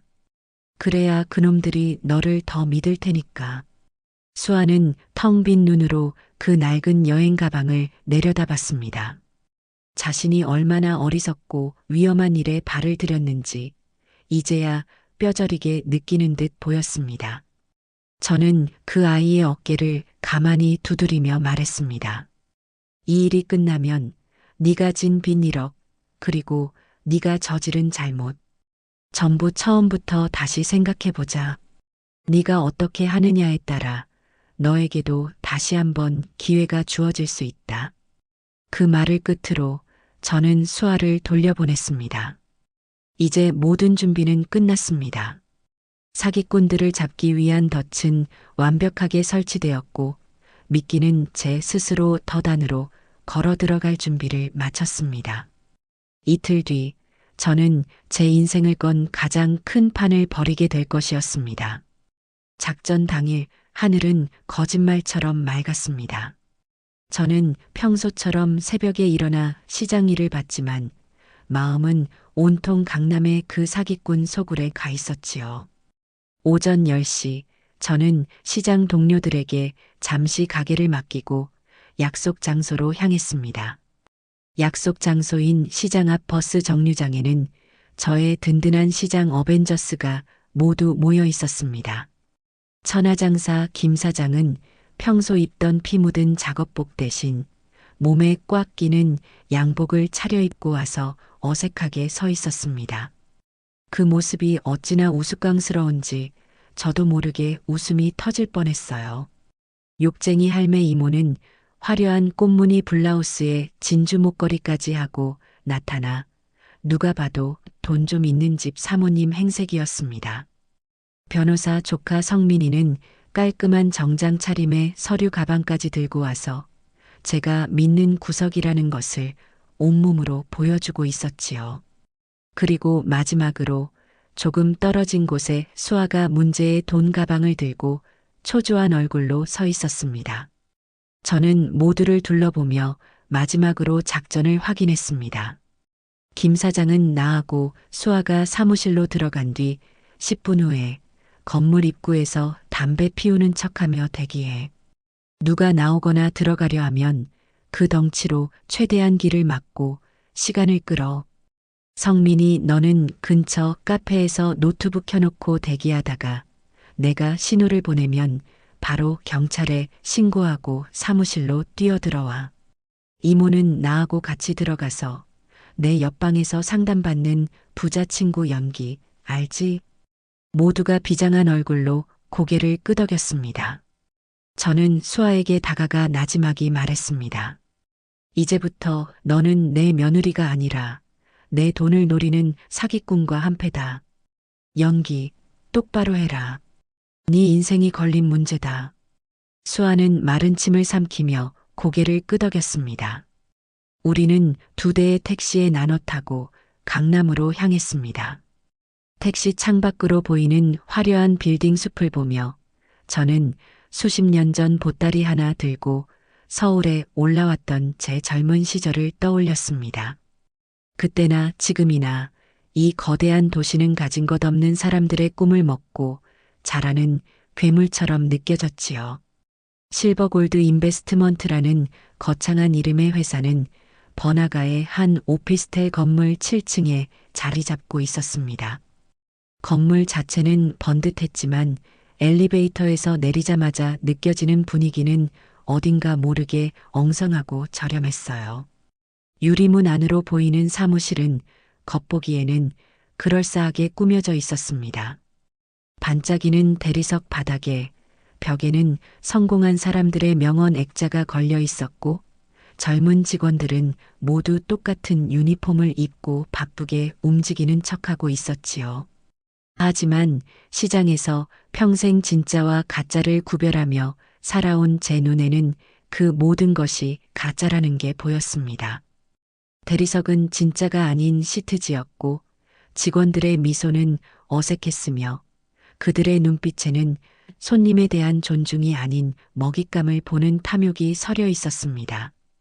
저와 수아 그리고 이모가 사무실 안으로 들어서자 훤칠하게 생긴 젊은 남자가 달려와 90도로 인사를 했습니다. 어서 오십시오, 고객님. 정수아 고객님 소개로 오신 김미자 어머님이시죠? 말씀 많이 들었습니다. 저는 본부장 박진우라고 합니다. 저는 어수룩하고 돈 많은 시골 노인 연기를 시작했습니다. 일부러 주변을 두리번거리며 촌스럽게 감탄하는 척했지요. 어머, 어머, 여기가 말로만 듣던 그 회사구먼. 아주 번쩍번쩍하네. 서울은 뭐가 달라도 다르구먼. 제 연기에 박 본부장이라는 자의 입가에 희미한 미소가 번지는 것을 저는 놓치지 않았습니다.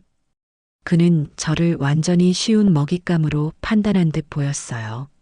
수아는 옆에서 제 팔짱을 끼고 거들었습니다. 어머니, 제가 말씀드렸죠? 정말 믿을 수 있는 곳이라고. 박 본부장님이 업계에서 제일 유능하신 분이세요. 이모는 나는 저쪽 방에서 상담 좀 받고 올게. 미자야, 너도 설명 잘 들어봐. 이거 완전 대박이라더라라며 자연스럽게 옆에 있는 상담실로 들어갔습니다. 박 본부장은 저희를 가장 안쪽에 있는 VIP 상담실로 안내했습니다. 푹신한 가죽 소파에 앉자 젊은 여직원이 들어와 고급스러운 찻잔에 캐모마일 차를 내왔습니다. 모든 것이 돈 많은 사람들의 허영심을 자극하기 위해 치밀하게 계산된 연출이었지요. 박 본부장은 맞은편에 앉아 현란한 말솜씨로 자신들의 투자 상품에 대해 설명하기 시작했습니다. 그래프와 도표가 가득한 자료를 보여주며 알아듣지도 못할 전문 용어들을 섞어 썼지만 결론은 하나였습니다. 당신 돈을 우리에게 맡기면 아무런 노력 없이 부자가 될 수 있다. 저는 중간중간 일부러 멍청한 질문을 던졌습니다. 그래서 이 돈이 정말로 떼일 염려는 없는 거요? 내가 평생 시장에서 배추 팔아모은 돈인데. 어머님, 걱정 마십시오. 저희는 100% 원금을 보장해 드립니다. 이건 저희 회사와 고객님 사이의 약속입니다. 만약 손실이 발생할 경우 저희 회사가 전적으로 책임지는 조건의 계약서를 작성하게 됩니다. 뻔한 거짓말이었지요. 저는 마지막으로 확인 사살에 들어갔습니다. 우리 며느리가 그러는데 오늘 내가 5억을 가져왔다고 이 돈을 전부 투자하면 특별히 수익률을 더 쳐준다고 하던데 사실이요? 제 말에 박 본부장의 눈이 크게 흔들렸습니다. 그는 흥분을 감추려는 듯 헛기침을 한번 하더니 옆에 있던 수아가 들고 온 여행 가방을 힐끔 쳐다봤습니다. 아, 네. 물론입니다, 어머님. 오늘 바로 계약하시면 저희가 VIP 고객님으로 모시고 추가 수익률 5%를 더 얹어드리겠습니다. 정말 잘 생각하셨습니다. 놈이 완전히 미끼를 문 순간이었습니다. 그는 곧장 계약서 2부를 가져와 제 앞에 내밀었습니다. 수아는 옆에서 어머니 잘 생각하셨어요. 여기에 도장만 찍으시면 돼요라며 제 손에 펜을 쥐어주었습니다. 저는 펜을 든 채 잠시 망설이는 연기를 했습니다. 그리고는 박 본부장을 쳐다보며 말했지요. 그 전에 내가 확인해 볼 게 하나 있는데. 저는 주머니에서 제 낡은 휴대폰을 꺼내 어제 녹음했던 파일을 재생했습니다. 스피커를 통해 수아와 저의 대화가 상담실 안에 울려 퍼지기 시작했어요. 진작 그러셨어야죠. 어머니가 처음부터 저를 믿고 도와주셨으면 일이 이렇게까지 꼬이지도 않았잖아요. 그럼 네가 그동안 나한테 투자하라고 했던 게 사실은 네가 이미 잃은 돈을 메꾸기 위해서였구나. 그래요. 맞아요. 제가 뭘 그렇게 잘못했는데요? 녹음 파일이 재생되는 동안 박 본부장의 얼굴은 하얗게 질려갔습니다. 상황 파악이 끝난 그는 자리에서 벌떡 일어나 문 쪽으로 도망치려 했습니다. 바로 그 순간이었습니다. 저는 약속했던 대로 목이 터져라 기침을 2번 했습니다. 쿨럭, 쿨럭. 제 기침 소리와 동시에 상담실 문이 벌컥 열리며 변호사 조카 성민이가 들어왔습니다. 성민이는 휴대폰으로 동영상을 촬영하며 소리쳤습니다. 움직이지 마십시오. 지금 여러분의 사기 행각은 전부 녹화되고 있습니다. 유사수 신행위의 규제에 관한 법률 위반 현행범으로 지금 즉시 경찰에 신고했습니다. 박 본부장은 성민이를 밀치고 밖으로 뛰쳐나갔습니다. 하지만 사무실 밖 복도에는 천하장사 김 사장이 팔짱을 낀 채 산처럼 버티고 서 있었지요. 도망가려던 박 본부장과 다른 직원들은 김 사장의 거대한 덩치와 험악한 인상에 기가 질려 그 자리에 얼어붙었습니다. 옆방에서 뛰쳐나온 욕쟁이 할매 이모는 이런 도둑놈의 자식들, 남의 등골 빼먹는 놈들은 다 잡아가둬야 돼, 라며 고함을 쳤습니다. 몇 분 뒤 사이렌 소리와 함께 경찰들이 들이닥쳤습니다. 사무실은 순식간에 아수라장이 되었고 사기꾼 일당은 모두 그 자리에서 수갑을 차고 말았습니다. 모든 것이 제 계획대로였습니다. 저는 소파에 조용히 앉아 경찰들에게 연행되어 가는 그들의 초라한 뒷모습을 지켜봤습니다. 제 옆에는 수아가 넋이 나간 얼굴로 서 있었고 제 주변에는 든든한 시장 어벤져스가 저를 지키고 서 있었습니다. 시원한 바람이 열린 창문으로 불어와 제 뺨을 스치고 지나갔습니다. 길고 길었던 갈등의 한가운데를 통과한 기분이었습니다. 경찰서에서 참고인 조사를 마치고 나왔을 때는 이미 해가 뉘엿뉘엿 지고 있었습니다. 하늘은 아름다운 주황빛으로 물들고 있었지만 제 마음은 무겁기만 했어요. 경찰서 앞에는 조사를 마친 수아와 연락을 받고 달려온 아들 명수가 고개를 푹 숙인 채 저를 기다리고 있었습니다. 명수는 모든 자초지종을 경찰 조사를 통해 전해 들은 모양이었어요. 그 아이의 얼굴에는 충격과 혼란, 그리고 저에 대한 미안함이 뒤섞여 있었습니다. 집으로 돌아오는 차 안에서는 그 누구도 입을 열지 않았습니다. 명수가 운전하는 낡은 차는 침묵의 무게를 싣고 도시의 불빛 사이를 달렸습니다. 저는 창밖만 바라봤고 수아는 뒷좌석에서 고개를 숙인 채 계속해서 어깨를 들썩이고 있었지요. 명수는 백미러로 연신 제 눈치를 살폈지만 저는 아는 척도 하지 않았습니다. 지금은 그 어떤 위로나 섣부른 용서도 필요 없는 시간이었습니다.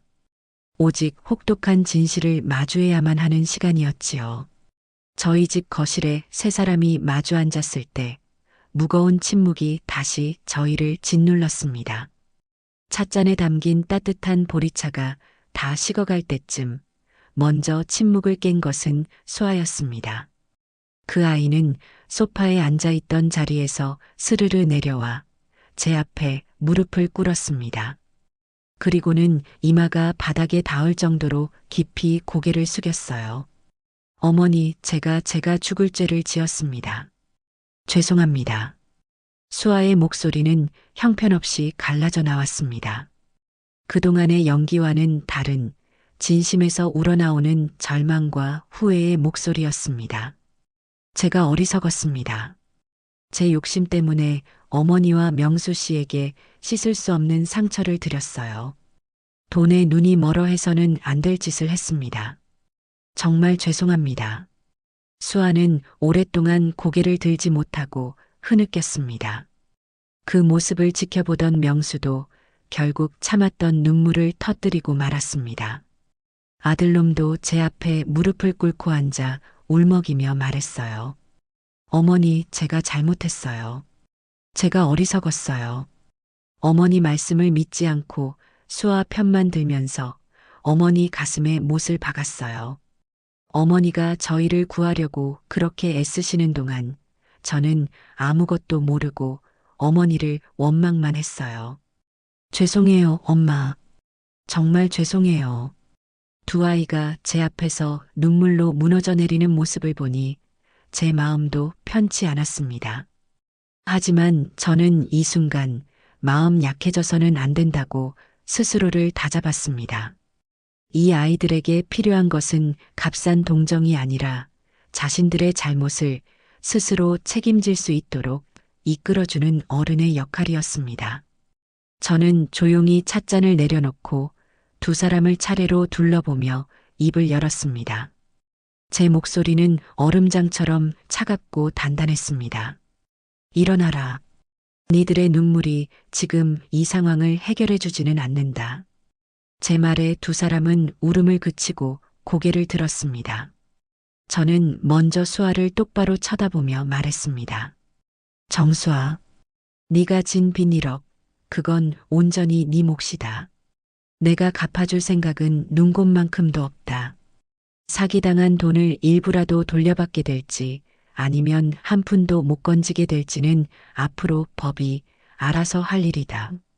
하지만 네가 진 빚은 네가 밤을 새서 일을 하든 밥을 굶든 네 힘으로 갚아나가야 할 것이다. 그게 네가 저지른 잘못에 대한 최소한의 책임이다. 수아는 입술을 깨물며 고개를 끄덕였습니다. 저는 이번에는 아들 명수를 향해 시선을 돌렸습니다. 그리고 너 김명수, 나는 네가 오늘 흘리는 이 눈물을 믿지 않는다. 너는 나보다 네 마누라가 더 소중했고 진실보다는 달콤한 거짓말을 더 믿고 싶었던 거다. 애비 없는 자식이라고 손가락질 받지 않게 하려고 내가 너를 어떻게 키웠는데 너는 내 기대를 무참히 짓밟았다. 제 질책에 명수는 고개를 더욱 깊이 숙였습니다. 이혼은 너희 둘이 알아서 해라. 내가 감나라 배나라 할 문제가 아니다. 하지만 한 가지만은 분명히 해두겠다. 이 집안의 기둥은 나 김미자다. 너희가 정신 차리고 사람답게 살고 싶다면 앞으로는 내 방식대로 따라야 할 것이다. 너희가 저지른 어리석은 선택의 대가가 얼마나 혹독한지 이제부터 뼈저리게 느끼게 해주마. 저는 자리에서 일어났습니다. 그것으로 저의 선언은 끝이었습니다. 무작정 감싸주거나 다 괜찮다며 어설픈 용서를 건네지 않았습니다. 때로는 사랑하는 사람일수록 더 혹독하게 다뤄야 하는 법입니다. 스스로 일어서는 법을 가르쳐주기 위해서 말이지요. 그날 밤 저는 거실 소파에 앉아 밤을 샜습니다. 아들 내외는 안방에서 밤새 무슨 이야기를 나누는 듯 했지만 저는 아무것도 묻지 않았습니다. 다음 날 아침 동이 틀 무렵 안방 문이 열리고 두 사람이 나왔습니다. 두 사람의 눈은 퉁퉁 부어 있었지만 표정은 어제와 달리 무언가 결심을 굳힌 듯 보였습니다. 수아가 먼저 제 앞에 와서 말했습니다. 어머니, 저희 이혼하지 않기로 했습니다. 대신 저희가 저지른 잘못, 저희 힘으로 책임지겠습니다. 어머니께서 저희에게 길을 알려주세요. 저희가 어떻게 해야 할지 가르쳐 주세요. 뭐든지 다 하겠습니다. 명수도 수아의 옆에 서서 고개를 끄덕였습니다. 저는 두 아이의 얼굴을 한참 동안 말없이 바라봤습니다. 그 눈빛에서 저는 희망의 작은 불씨를 보았습니다. 절망의 잿더미 속에서 피어나는 아주 작고 연약하지만 꺼지지 않으려는 삶의 의지. 저는 자리에서 일어나 앞치마를 둘렀습니다. 그럼 아침밥부터 먹고 시작하자. 밥은 먹고 살아야지. 그리고 수아, 너는 오늘부터 나를 따라 시장에 나와야 할 거다. 제 말에 수아의 눈이 동그래졌습니다. 사무실에 편히 앉아서 남의 돈 등쳐먹을 생각만 하니 세상이 우습게 보였겠지. 이제부터 땀 흘려 돈 버는 법이 얼마나 고되고 정직한 것인지 이 시어미가 아주 뼈에 새겨주마. 그것이 이 길고 긴 소동의 끝이자 저희 가족의 새로운 시작이었습니다. 심판의 시간은 끝났고 이제는 혹독한 속죄의 시간이 찾아온 것이었습니다. 다음 날 새벽 제 평생의 시계는 어김없이 오전 4시를 가리켰습니다. 몸을 일으켜 부엌으로 나가니 놀랍게도 수아가 먼저 일어나 뻣뻣하게 서 있더군요. 밤새 한숨도 자지 못한 듯 눈은 시뻘겋게 충혈되어 있었고 얼굴에는 앞으로 닥쳐올 미지의 시간에 대한 두려움이 역력했습니다. 저는 아무 말 없이 창고에서 낡아빠진 고무장화와 빛바랜 몸빼바지, 그리고 볕을 가릴 책 넓은 모자를 꺼내 그 아이 앞에 던져주었습니다. 한때는 명품 가방과 구두가 아니면 거들떠보지도 않았을 아이였지요. 수아는 잠시 그 낯선 물건들을 내려다보며 망설이는 듯 했지만 이내 결심한 듯 군소리 없이 주섬주섬 옷을 갈아입기 시작했습니다. 세련된 도시 여성의 모습은 온데간데 없고 이제 막 시골에서 상경한 처녀처럼 어색하기 짝이 없는 모습이었습니다. 어둠이 채 가시지 않은 도매시장에 도착했을 때 새벽의 칼바람이 두 사람의 뺨을 사정없이 핥히었습니다. 거대한 트럭들이 내뿜는 매캐한 매연 냄새, 경매사들의 알아들을 수 없는 외침, 여기저기서 터져나오는 상인들의 우렁찬 욕설이 뒤섞여 이곳은 마치 거대한 전쟁터의 아침 같았지요. 수아는 생전 처음 마주하는 거칠고 야성적인 풍경에 완전히 압도당한 듯 제 등 뒤에 숨어 겁먹은 눈으로 주변만 두리번거리고 있었습니다. 뭘 그렇게 넋놓고 구경만 하고 섰나? 저기 가서 오늘 들어온 배추나 날라. 저는 1톤 트럭에 산더미처럼 쌓여있는 배추망을 손가락으로 가리켰습니다. 저희 가게는 시장에서도 목이 가장 좋은 곳에 자리를 잡고 있었지만 그만큼 매일 소화해야 하는 채소의 양도 어마어마했습니다. 수아는 제 불호령에 화들짝 놀라며 허둥지둥 트럭으로 달려가 배추 망태기 하나를 들어 올리려 애썼습니다. 하지만 평생 연필보다 무거운 것을 들어본 적이 없는 가냘픈 팔로 새벽 이슬을 머금어 돌덩이처럼 묵직한 배추망을 들어 올리는 것은 불가능에 가까운 일이었습니다. 낑낑거리며 용을 쓰던 수아는 결국 중심을 잃고 질퍽한 바닥으로 엉덩방아를 찍고 말았어요. 그 모습을 본 주변 상인들이 기다렸다는 듯이 와하 웃음을 터뜨렸습니다. 아이고, 저기 저 색시 좀 보소. 사모님, 어디서 저렇게 곱디고 온 아가씨를 데려왔어? 저래가지고 오늘 안에 물건 다 들여놓기는 하겄어? 수아의 얼굴이 창피함으로 홍당무처럼 새빨갛게 달아올랐습니다. 눈에는 금방이라도 터져나올 듯한 눈물이 그렁그렁 고였지요. 저는 그 아이에게 다가가 윽박지르거나 위로하지 않았습니다. 대신 제가 먼저 익숙하게 배추망 2개를 번쩍 들어 양 어깨에 하나씩 둘러매고는 성큼성큼 가게로 옮겼습니다. 그리고 돌아와 멍하니 서 있는 수아를 보며 말했지요. 처음부터 잘하는 사람은 이 세상에 아무도 없다. 하지만 안 하려고 버티는 놈은 평생 아무것도 못하는 법이야.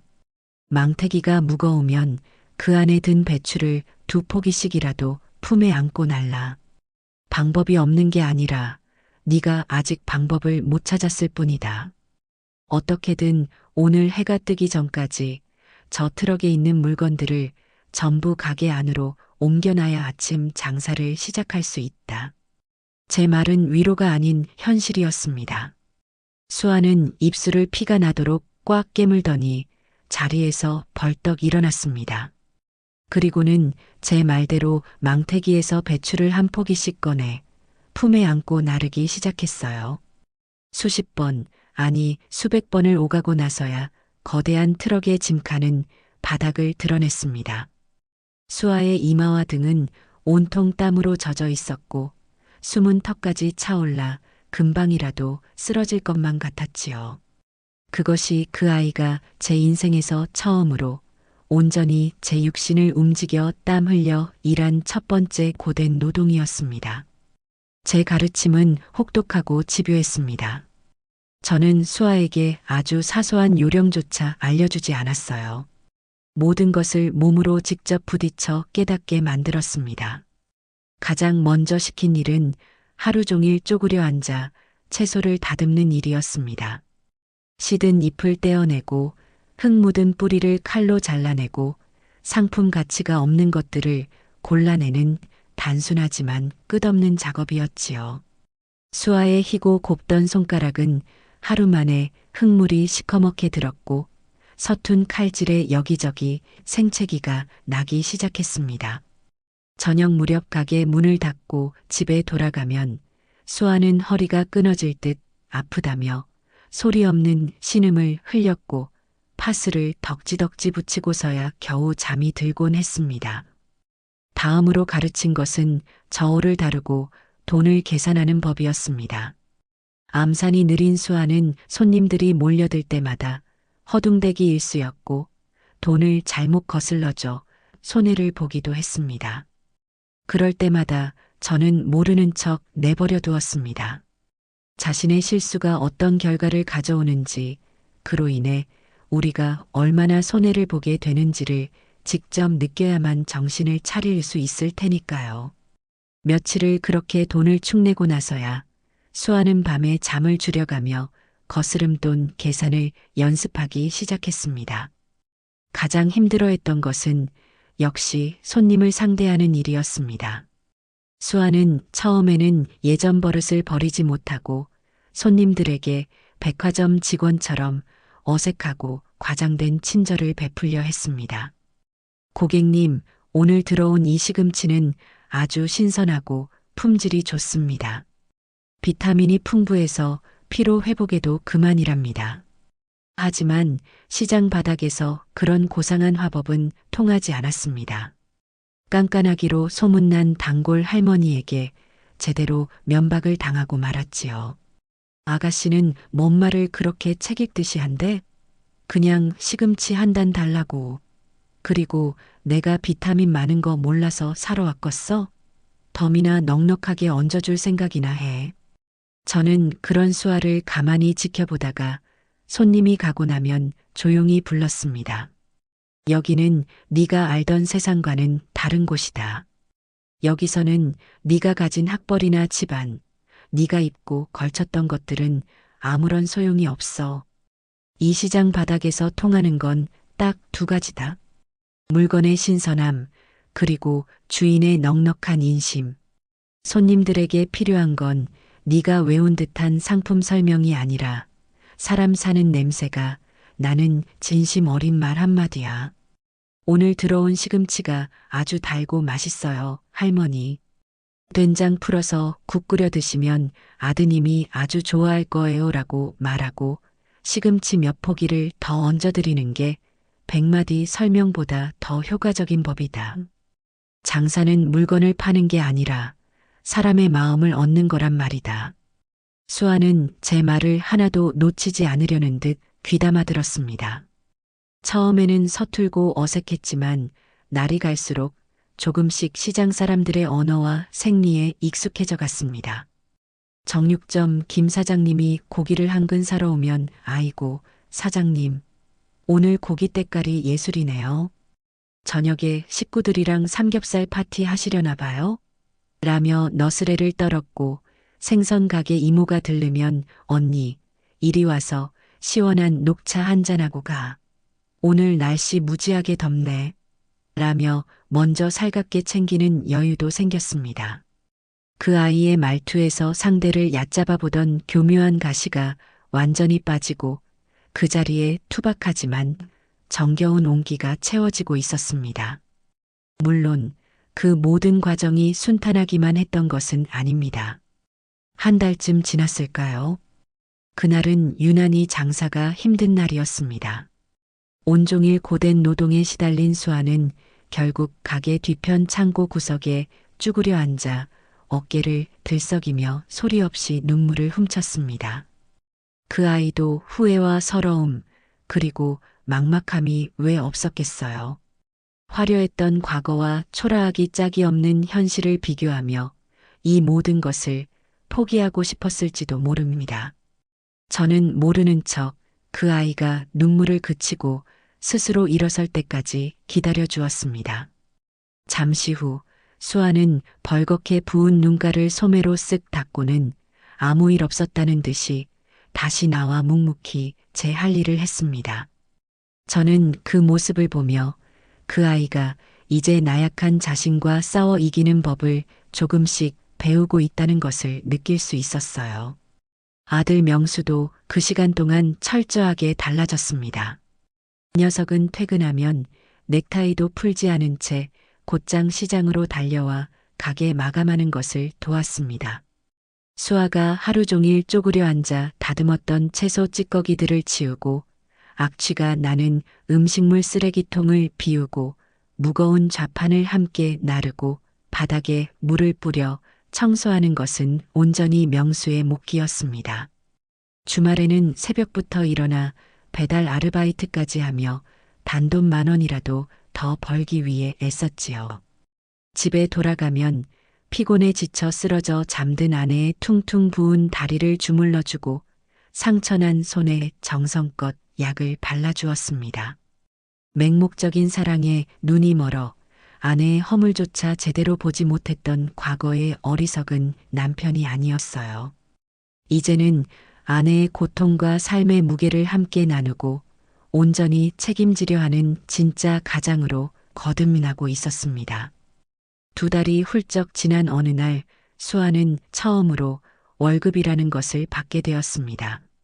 저는 다른 직원들과 똑같이 그 아이가 일한 날짜를 정확하게 계산해서 일당을 쳐주었지요. 낡고 누런 봉투에 현금을 담아 수아에게 건네자 그 아이는 마치 아주 귀한 물건이라도 되는 양 떨리는 손으로 봉투를 받아들었습니다. 그리고는 그 안에 든 꼬깃꼬깃한 지폐들을 한참 동안 말없이 내려다보더군요. 그 아이의 눈에 그렁그렁 눈물이 고였습니다. 100만 원이 조금 넘는 어찌 보면 하찮은 액수였지만 그 돈은 수아가 제 인생에서 처음으로 정직한 땀을 흘려본 돈이었습니다. 그 돈의 진짜 가치와 무게를 이제야 비로소 뼈저리게 깨닫게 된 것이겠지요. 수아는 그 돈 봉투를 제게 다시 내밀었습니다. 어머니, 이걸로는 제가 진 빚을 갚기에 턱없이 부족해요. 이걸로라도 빚 갚는데 보태주세요. 저는 그 봉투를 받지 않고 단호하게 수아의 손을 밀어냈습니다. 아니다.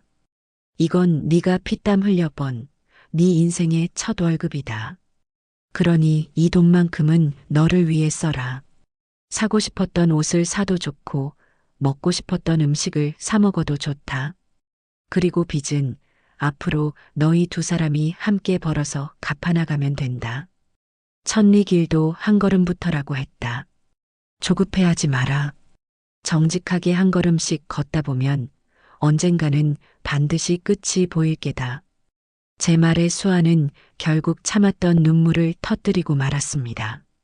그 눈물은 지난날의 후회나 서러움의 눈물이 아니었습니다. 고된 노동의 신성한 대가를 통해 새로운 삶의 의미와 희망을 발견한 자의 뜨겁고 맑은 감격의 눈물이었습니다. 그날 밤 저희 3사람은 오랜만에 집에서 함께 저녁을 먹었습니다. 수아는 자신의 첫 월급으로 사온 돼지고기를 듬뿍 넣어 김치찌개를 끓였습니다. 그리고 저희는 그 김치찌개 한 그릇을 앞에 놓고 그 어떤 값비싼 만찬보다 더 풍성하고 따뜻한 저녁 식사를 나누었습니다. 시간은 흐르는 물과 같아서 막으려 해도 막을 수 없고 잡으려 해도 잡히지 않는 법이지요. 혹독했던 여름이 찜통 같은 더위를 남기고 물러가자 시장의 좌판 위에는 풍성한 가을이 내려앉았습니다. 그리고 그 가을이 매서운 겨울바람에 자리를 내어줄 때까지 저희 가족에게는 참으로 많은 변화가 있었습니다. 가장 놀라운 변화는 역시 며느리 수아였습니다. 이제 수아는 제가 알던 과거의 그 철없고 교만했던 아이가 아니었어요. 처음 시장에 나왔을 때 어쩔 수 없이 억지로 입었던 몸빼바지와 고무장화는 이제 그 아이에게 세상에서 가장 편안하고 익숙한 작업복이 되었습니다. 배곡처럼 희고 가늘기만 하던 손가락은 사계절 내내 흙과 물을 만진 탓에 굳은 살이 깊게 박이고 마디마디가 굵어져 영락없는 시장 상인의 투박한 손이 되었지요. 하지만 저는 알고 있었습니다. 그 어떤 화려한 보석 반지보다 거칠어진 그 아이의 손이 수천 배는 더 아름답고 귀하다는 것을요. 수아는 이제 척 보기만 해도 어떤 배추가 속이 꽉 찼는지, 어떤 무가 더 단단하고 맛있는지를 저보다 더 잘 골라냈습니다. 손님들과 스스럼 없이 거친 농담을 주고받으며 단골을 만드는 수완도 제법 늘었지요. 교묘하게 가시를 세우고 상대를 깎아내리던 예전의 말투는 흔적도 없이 사라지고 그 자리에는 괄괄하지만 사람 냄새나는 시장의 언어가 완벽하게 자리 잡았습니다. 한 번은 이런 일도 있었습니다. 아주 깐깐하고 세련되게 차려입은 중년 여인이 저희 가게에 와서 알타리무 한 단을 사갔는데 다음 날 아침 가게 문을 열자마자 씩씩거리며 찾아와 환불을 요구했습니다. 집에 가서 김치를 담갔더니 무가 너무 짜고 맛이 없다는 것이었지요. 무가 짜다는 것은 생전 처음 들어보는 불평이었습니다. 딱 보니 일부러 트집을 잡아 돈을 돌려받으려는 속셈이 뻔했지요. 예전 같았으면 제가 나서서 그 여인의 코를 납작하게 만들어 주었겠지만 그날은 제가 나서기 전에 수아가 먼저 앞으로 나섰습니다. 손님, 어제 사가신 알타리무가 이거 맞아요? 저희 가게 무는 해남 땅끝마을에서 계약 재배로 가져오는 거라 달고 맛있기로 이 시장에서 소문이 자자한데요. 혹시 소금에 너무 오래 절이신 건 아니고요? 뭐야, 지금 내가 김치 담글 줄도 모르는 사람이라는 거야? 젊은 애가 말하는 싸가지 좀 봐. 당장 주인 나오라 그래. 여인이 버럭 소리를 지르며 목소리를 높이자 수아는 조금도 물러서지 않고 차분하게 대꾸했습니다. 제가 이 가게 주인입니다. 그리고 손님 말씀 함부로 하지 마세요. 여기 시장 사람들 지금 다 손님 쳐다보고 있습니다. 멀쩡한 물건 사가서 일부러 흠집 내고 환불해달라고 생떼 쓰는 거, 그거 아주 나쁜 버릇이에요. 다른 가게 가서도 그러셨다면서요. 정 억울하시면 그 김치 들고 구청 위생과에 가서 성분 검사라도 받아보시지요. 그때 가서 누가 옳은지 가려보면 될 일 아닙니까? 수아의 당차고 논리적인 태도에 여인은 오히려 기가 질려 얼굴이 벌개졌습니다. 꿀먹은 벙어리가 되어 아무 말도 못하고 있자 주변에서 구경하던 상인들이 하나둘씩 수아의 편을 들어주기 시작했습니다. 맞아. 저 집 채소 싱싱하고 맛있기로 유명한데 어디 와서 행패야. 아주머니 지난번에는 옆집 과일 가게 가서 썩은 과일 줬다고 난리치더니 또 시작이네 또. 결국 사방에서 쏟아지는 비난을 견디지 못한 여인은 두고 봐. 라는 상투적인 말을 남기고는 주랭랑을 치고 말았습니다. 저는 그 모든 광경을 가게 뒤편에서 흐뭇한 미소로 지켜봤습니다. 이제 제 도움이 없어도 수아는 스스로의 힘으로 자신을 지키고 제 가게의 명예를 지킬 만큼 강하고 지혜로워져 있었습니다. 그날 저녁 저는 묵묵히 가게를 정리하는 수아의 등 뒤에 다가가 따뜻한 쌍화차 한 잔을 건넸습니다. 고생했다, 우리 며느리. 오늘 아주 똑 부러지게 잘했다는 제 칭찬에 수아는 그저 어머니한테 배운 대로 한 것뿐인 거려라며 멋쩍게 웃어 보일 뿐이었지요. 아들 명수 역시 그 시간 동안 꾸준히 그리고 묵묵히 성장하고 있었습니다. 녀석은 회사 일이 끝나면 시장으로 달려와 가게 일을 돕는 것을 하루도 거르지 않았습니다. 주말에 짬짬이 하던 배달 아르바이트도 계속했지요. 두 사람은 그렇게 매달 들어오는 월급과 아르바이트비를 한 푼도 허투루 쓰지 않고 빚을 갚아나갔습니다. 가장 이자가 비싼 대부업체의 빚부터 차근차근 청산하기 시작했지요. 얼마 전에는 드디어 마지막 대부업체 빚을 전부 갚았다며 두 사람이 손을 꼭 잡고 제게 찾아와 통장 내역을 보여주며 아이처럼 기뻐했습니다. 그들의 얼굴에는 고된 삶의 피곤한 기색이 역력했지만 그 누구보다 행복하고 단단해 보였습니다. 빚을 갚아나가는 고통스러운 과정 속에서 두 사람은 서로를 원망하고 탓하는 대신 서로의 가장 든든한 버팀목이 되어주는 법을 배웠고 진정한 의미의 동반자이자 부부가 되어가고 있었습니다. 그러던 어느 일요일 저녁이었습니다. 그날은 모처럼 시장 전체가 문을 닫는 정기 휴일이라 저도 집에서 하루 종일 밀린 잠을 자며 모처럼의 여유를 즐기고 있었지요. 저녁 무렵 현관문 초인종이 울렸고 문을 열어보니 아들 내외가 환한 얼굴로 서 있었습니다. 수아의 양손에는 직접 장을 봐 온 싱싱한 식재료들이 가득 들려 있었습니다. 어머니, 오늘 저녁은 제가 근사하게 차려드릴게요. 어머니는 소파에 앉아서 텔레비전이나 보면서 푹 쉬고 계세요. 수아는 이제 저희 집 부엌이 제 부엌인 양 익숙하게 들어가 앞치마를 두르고 음식을 만들기 시작했습니다. 저는 소파에 앉아 텔레비전을 보는 척하며 부엌에서 들려오는 경쾌한 칼질 소리와 찌개가 보글보글 끓는 소리에 가만히 귀를 기울였습니다. 어느새 그 아이의 칼질 소리는 제법 능숙해졌고 찌개가 끓는 냄새는 구수하게 집 안가득 퍼져나갔습니다. 1시간쯤 지났을까요? 수아가 정갈하게 차려진 저녁상을 들고 나왔습니다.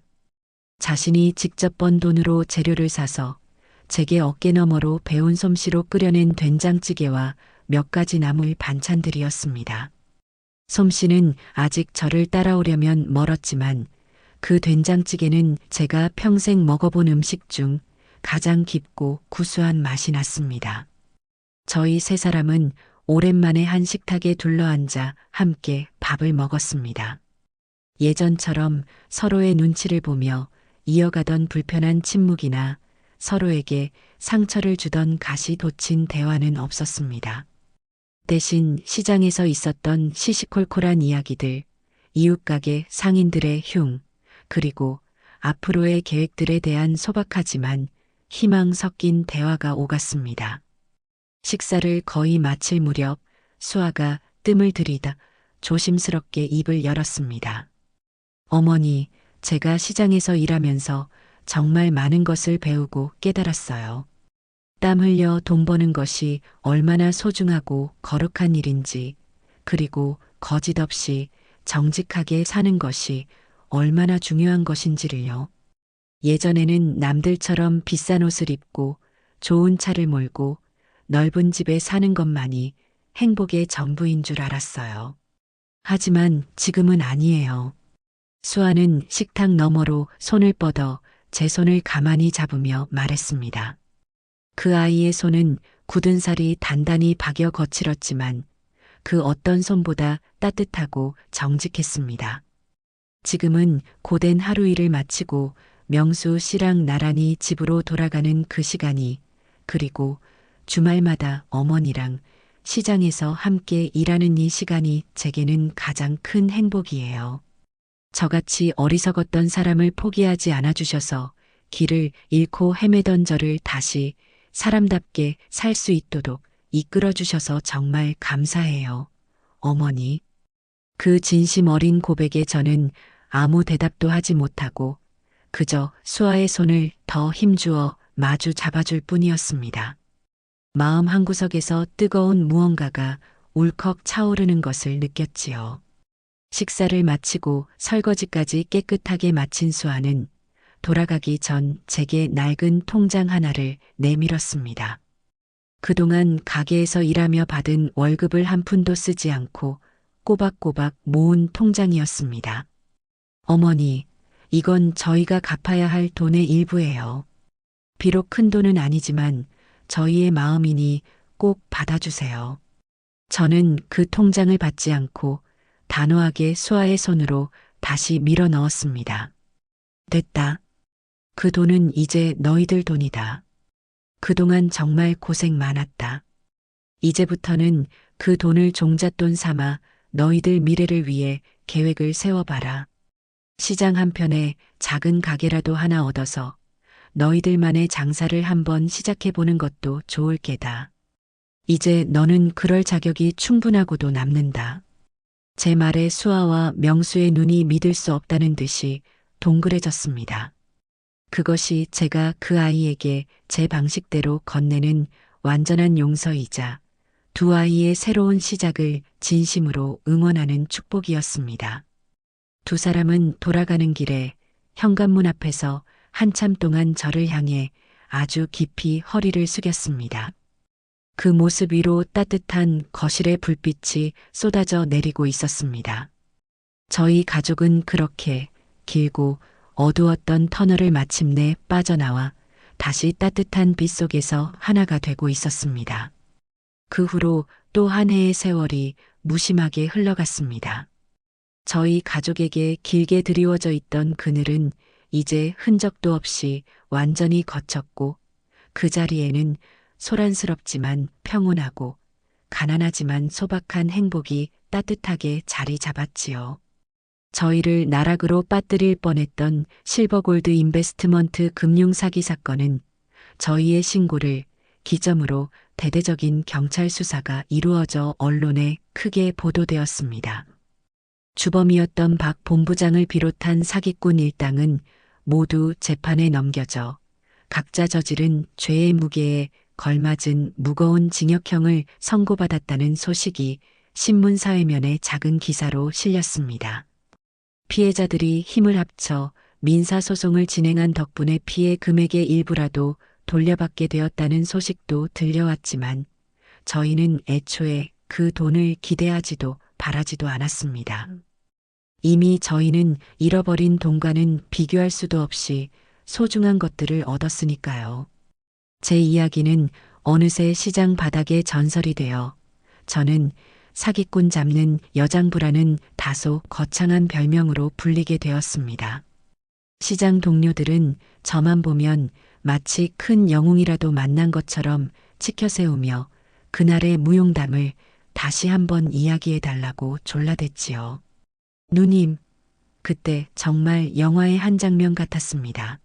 누님이 딱 버티고 서서 호통을 치시는데 어찌나 멋있던지 그놈들 혼쭐 나는 거 보고 제 속이 다 시원했다니까요. 정육점 김 사장은 아직도 그날의 흥분이 가시지 않은 듯 고기를 썰다가도 저만 보면 엄지손가락을 척 치켜 세웠습니다. 욕쟁이 할매 이모는 한술 더 떴지요. 야, 김미자. 듣자 하니 네가 무슨 용감한 시민상인가 뭔가도 받았다며? 아주 출세했네, 출세했어. 우리가 아예 시장 의적단이라도 하나 차릴까? 내가 행동대장 맡을 테니 너는 두목해라. 이 나라 좀도둑들은 우리가 다 쓸어버리는 거야. 저는 그저 나이 들어서 주책들이다라며 손사래를 치고 껄껄 웃을 뿐이었지만 위기의 순간에 제 일처럼 발벗고 나서준 든든한 이웃들이 있다는 사실에 마음 한구석이 늘 훈훈하고 따뜻했습니다. 그러던 어느 날 뜻밖의 손님이 제 가게로 찾아왔습니다. 바로 지난번 사기 사건을 담당했던 그 젊은 형사였습니다. 저는 또 무슨 일이 생겼나 싶어 가슴이 덜컥 내려앉았지요. 하지만 형사는 인자한 미소를 지으며 제게 작은 봉투 하나를 내밀었습니다. 조심스럽게 열어보니 용감한 시민상이라는 큼지막한 글씨와 함께 제 이름 석자가 뚜렷하게 적힌 표창장이었습니다. 김미자 어머님, 어머님께서 보여주신 용기 덕분에 저희가 사회의 독버섯 같은 대규모 금융사기 조직을 일망타진할 수 있었습니다. 다른 피해자분들도 어머님 덕분에 두려움을 이겨내고 수사에 적극적으로 협조해 주셨고요. 그래서 저희 서장님께서 어머님께 꼭 직접 감사를 표하고 싶다고 하셨습니다. 저는 어색하고 쑥스러워 손사래를 쳤습니다. 아이고, 내가 뭘 했다고 이런 귀한 걸 다 주십니까? 당연히 해야 할 일을 한 것뿐인데 뭘요? 아닙니다, 어머님. 그리고 저희가 어머님께 염치 없지만 부탁드릴 것이 하나 더 있습니다. 형사는 조심스럽게 말을 이었습니다. 최근 저희 지역에 저와 같은 노인들을 상대로 한 보이스피싱이나 금융사기가 다시 기승을 부리고 있는데 경찰에서 아무리 예방 교육을 해도 어르신들이 잘 믿으려 하지 않는다는 것이었습니다. 그래서 실제 경험이 있는 제가 직접 나서서 노인정에 찾아가 어르신들에게 사기 예방법에 대해 강연을 좀 해줄 수 있겠냐는 부탁이었지요. 저는 잠시 망설였습니다. 평생 배추와 무만 팔아온 무식한 늙은이가 감히 누구를 가르친다는 것이 왠지 가당찮고 쑥스럽게 느껴졌습니다. 하지만 다시 곰곰이 생각해 보니 저의 아팠던 경험이 다른 누군가에게는 같은 실수를 반복하지 않게 하는 예방주사가 될 수 있다면 그것 또한 아주 의미 있는 일이라는 생각이 들었습니다. 저는 고심 끝에 그 제안을 받아들였습니다. 그날 이후 제게는 시장 상인이라는 직함 외에 금융사기 예방 시니어 자문위원이라는 아주 거창한 직함이 하나 더 생겼습니다. 한 달에 2번 저는 가장 깨끗하고 단정한 옷으로 갈아입고 지역 노인정을 찾아가 마이크를 잡았습니다. 제 경험담을 바탕으로 사기꾼들의 교묘한 수법을 하나하나 설명하고 세상에 공짜는 없으니 절대로 낯선 사람의 달콤한 말에 속아 평생 피땀 흘려 모은 재산을 넘겨주어서는 안 된다고 목청껏 열변을 토했지요. 처음에는 어색해하고 반신반의하던 어르신들도 저의 진심 어린 이야기에 귀를 기울이며 고개를 끄덕여 주셨습니다. 제 삶에 누군가를 도울 수 있다는 새로운 보람이 하나 더 늘어난 셈이었어요.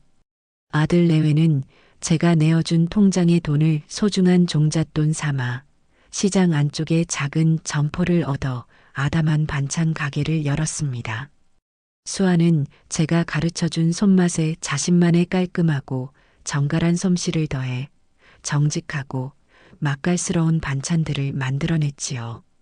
명수는 퇴근 후 가게에 들러 늦게까지 아내를 돕고 무거운 짐을 나르고 배달을 하는 굳은 일을 도맡아 했습니다. 아직 은행에 갚아야 할 빚이 조금 남아 있었지만 두 사람은 더 이상 돈에 쪼들리거나 보이지 않는 미래를 불안해하지 않았습니다. 정직하게 땀 흘려 제 힘으로 가게를 꾸려나가고 하루하루를 성실하게 살아가는 기쁨과 보람을 알게 되었기 때문이지요. 이제 두 사람은 주말마다 제 가게에 들러 일손을 돕고 저녁이면 다 함께 모여 소박한 밥상을 나누는 것이 저희 가족의 당연하고도 소중한 일상이 되었습니다. 어느덧 또 한 해가 저물어가는 쌀쌀한 겨울의 문턱이었습니다. 저는 그날도 어김없이 좌판에 앉아 목도리를 단단히 여미고 손님을 맡고 있었지요. 쌩쌩 부는 찬바람에 손끝이 시려 입김을 불고 있는데 저 멀리서 아들 내외가 밝은 얼굴로 제게 걸어오고 있었습니다. 수아의 손에는 김이 모락모락 나는 따끈한 찐빵이, 명수의 손에는 제가 좋아하는 뜨거운 믹스커피가 들려 있었어요. 어머니, 날도 추운데 고생 많으세요. 이거 드시면서 하세요. 수아는 제 손에 찐빵을 쥐어주고는 너무나도 자연스럽게 제 옆에 쪼그려 앉아 시든 배춧잎을 다듬기 시작했습니다. 명수는 제 어깨를 주물러주며 엄마 오늘 장사 잘 돼? 이따 마감할 때쯤 다시 올게라며 말을 건넸지요. 그렇게 나란히 앉아있는 저희 세 사람의 모습을 지나가던 시장 사람들이 흐뭇한 미소로 바라보며 지나갔습니다. 저는 따뜻한 커피를 한 모금 깊게 마시며 제 앞에 펼쳐진 이 소중한 풍경을 가만히 눈에 담았습니다. 지난 몇 년간 참으로 길고 험난한 시간을 건너왔습니다. 서로를 향한 분노와 원망으로 서로의 가슴을 핥히던 시간도 있었고 캄캄한 절망의 끝에서 모든 것을 놓고 싶었던 순간도 있었지요. 하지만 저희는 그 모든 풍파를 함께 이겨냈습니다. 그리고 마침내 그 어떤 것은 비바람에도 흔들리지 않을 단단한 뿌리를 내린 진짜 가족이라는 이름의 나무가 되었습니다. 사람들이 저를 어떻게 부르든 이제는 아무 상관이 없습니다. 억척스럽고 무식한 시장 할머니라고 부르든 사기꾼 잡는 여장부라고 부르든 저는 그저 제 가족을 지키고 제게 주어진 인생을 책임지며 오늘 하루를 성실하게 살아가는 김미자일 뿐이니까요. 제 나이 이제 75, 제 인생은 여전히 분주하게 현재 진행형입니다. 그리고 저는 제법 괜찮았던 이 인생이 아주 마음에 듭니다.